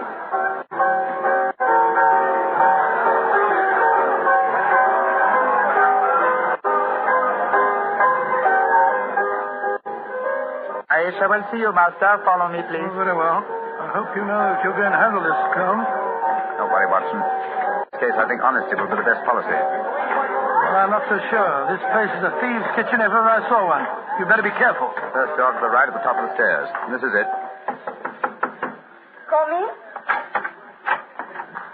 come and sit over here, Mr. Englishman? Greasy one, you may leave us. Mademoiselle, I may as well tell you at once that I am not an Alp guide. My name is Sherlock Holmes. What do you want with me? Why you trick your way in here? Don't be frightened, mademoiselle. I can explain our mission in a very few words. My friend and I have come in search of an Englishman by the name of Douglas Milton. We have good news for him. What makes you think I might know of him? A gentleman by the name of Rafi suggested that you might. What is your good news for this Englishman? That he has been cleared of suspicion of murder, and that he is the rightful Earl of Montrevor. That means when he knows this, he will leave the Casbah and return to his country? Naturally, madame. I do not know this man. I have never heard of him. Here is your 500 francs. Goodbye. Not so fast, Aisha, mon petit chou. I've been listening from behind these curtains. Gentlemen, allow me to introduce myself. My name is Douglas Milton. Douglas Milton, we found you at last. It gives me infinite pleasure to have succeeded in my mission. How do you do, sir? This is very exciting. Yes, I think the occasion calls for a drink. What will it be, gentlemen? Oh, I think a glass of port would be very nice, sir. Yes, it would be the most appropriate for toasting the new Earl of Montrevor. Splendid, splendid. Aisha, bring glasses and a bottle of port and some creme de menthe for me. You are not going to England. I will never let you leave me. Oh, stop being so melodramatic, Aisha. Please bring 2 bottles and some glasses. Very well. I am sorry. Mr. Holmes, I can't tell you how I appreciate your trouble in coming all this way to find me. But I must tell you at once, there's one problem that makes it difficult for me to leave this country. You see, I deserted from the Foreign Legion. Yes, we know that, my boy. In fact, that's how we first got onto your trail. I shouldn't let that fact worry you, Mr. Milton. I'm certain the British consul in Algiers can arrange to have any charges dropped against a peer of the realm. Oh, well, I never thought of that. Here are the bottles. You must excuse the glasses, gentlemen. Tumblers are hardly cooked, I suppose, but... Well, they won't spoil the flavor, I'm sure. 2 glasses of port and creme de menthe for me. Only 3 glasses, Aisha? Bring a glass for yourself. I do not wish to drink. And I insist that you do. Bring a glass, Aisha. Why should I drink if you are leaving? Mr. Milton, do you know Oliver Leeming? Of course, he's my cousin. Yes, he came here half an hour ago and threatened me. Did you also know that he's lying dead in the street? Murdered? Well, yes, I did. If we went in the Casbah, I wouldn't tell you this, but Aisha stabbed him. She followed him when he left here. He killed him and then slipped back just in time to sing a song a few moments ago. Oh, you needn't look so shocked, Dr. Watson. Life is cheap in the Casbah, and Aisha is a girl of violent passions. Come on, let's drink. A toast to the new Earl of Montrevor. Oh, excuse me, sir. You took the wrong glass. You were drinking my port. Oh, silly mistake. I can't bear port. Very English of me, I'm afraid, but, well, after all these years, I don't feel particularly English. In fact, I'll probably find it very hard to adjust myself to the old life when I go back. Or perhaps I should say, if I go back. Since you feel that way about it, Mr. Milton, why go? You can take the title and the revenues of the estate without leaving Algeria. You could stay here and live on the income. I didn't realize that would be possible. You sure I could do that? Oh, yes, I'm quite certain of it. But if you doubt my word, I suggest we all adjourn to the British consulate in Algiers. They can put you straight on the matter. That's a good idea. Let's go over there at once. Now I've been listening to you, my friend. You're planning to leave me. Once you go from the Casbah, I shall never see you again. Put down that knife, Aisha. I will not let you go. You belong to me. If you try to leave me now, I will kill you. Put down that knife, Aisha. You've done enough damage for one night. Why, you... Put it down, you fool. Put it down. Let me go. She twisted the knife on herself as she fell. Holmes, help me turn her over. She's dead, Mr. Milton. Poor Aisha. It's a bloody path that leads to the Montrevor title, sir. I suggest that we see that the poor girl's body is taken care of. Then go to the British consulate without any further delay.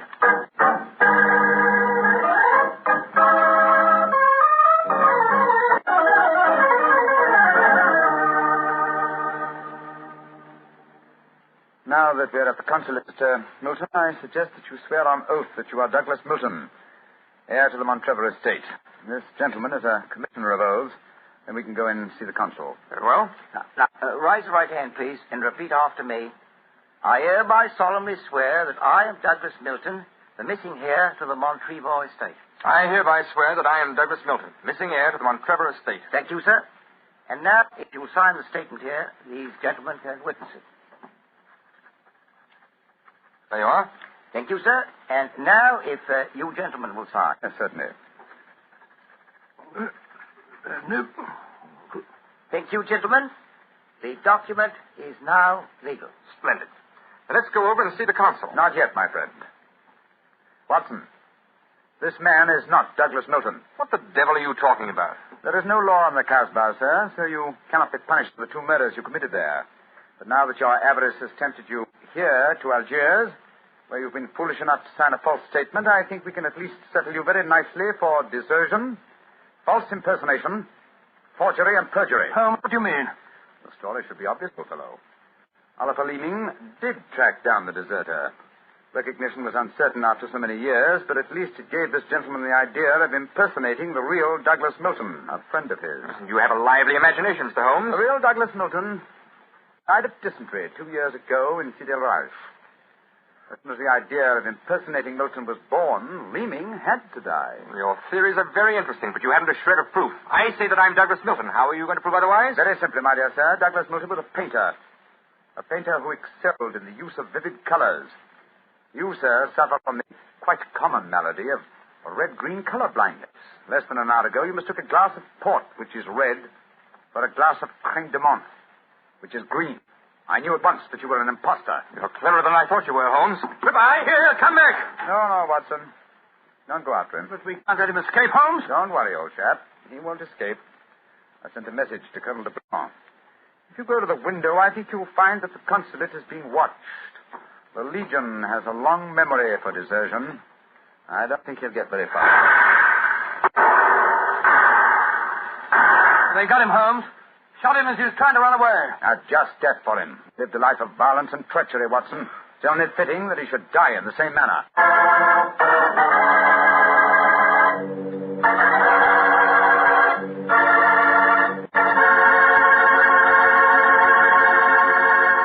Doctor, that was a swell story, but you know something? I wish you hadn't disillusioned me about the Casbah. Disillusioned you? What do you mean? Well, before I heard your story, whenever somebody mentioned the Casbah, I'd always visualize a very glamorous, romantic sort of place full of beautiful women. Every one of them a ringer for Hedy Lamarr. No. Yeah?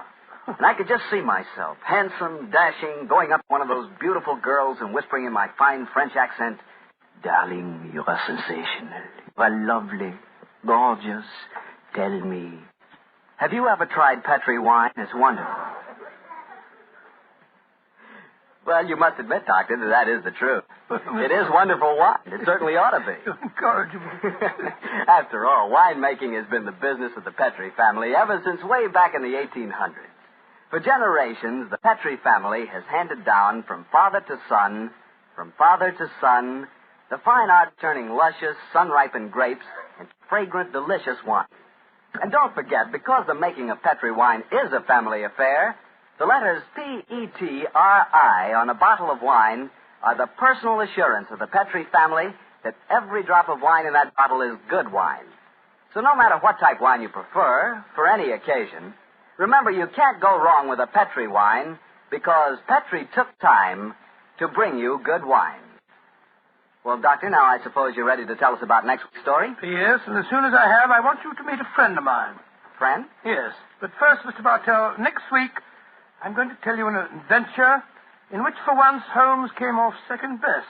An exciting story of high society and romance. I call it A Scandal in Bohemia.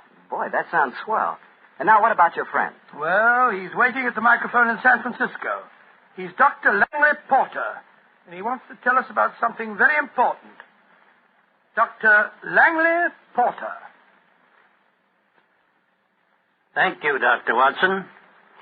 Radio listeners, tonight in Italy there are thousands, many thousands, dying of cold and hunger. Babies, children, expectant mothers, old folks, dying for want of clothes, want of food.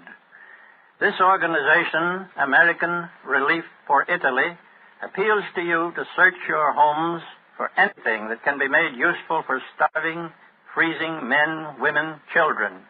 Clothing, layettes for babies, diapers, shoes, food, surgical supplies, but above all, clothes, clean clothes, fit to wear. Take them to the nearest fire station. That your gifts will reach the Italians who need them, you may be sure. Americans of this organization will distribute the packages in Italy through the Italian Red Cross, the Catholic Relief Organization, the League of Italian Women, the Confederation of Italian Labor, and the Italian government. In California, rationing has gone.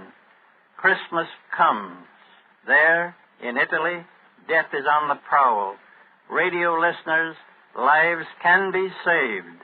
It's up to you. Thank you, Dr. Langley Porter.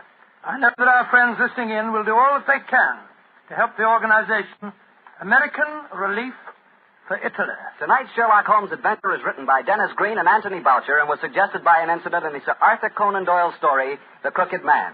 Music is by Dean Fossler. Mr. Rathbone appears through the courtesy of Metro-Goldwyn-Mayer and Mr. Bruce through the courtesy of Universal Pictures, where they are now starring in the Sherlock Holmes series. This is the Mutual Broadcasting System.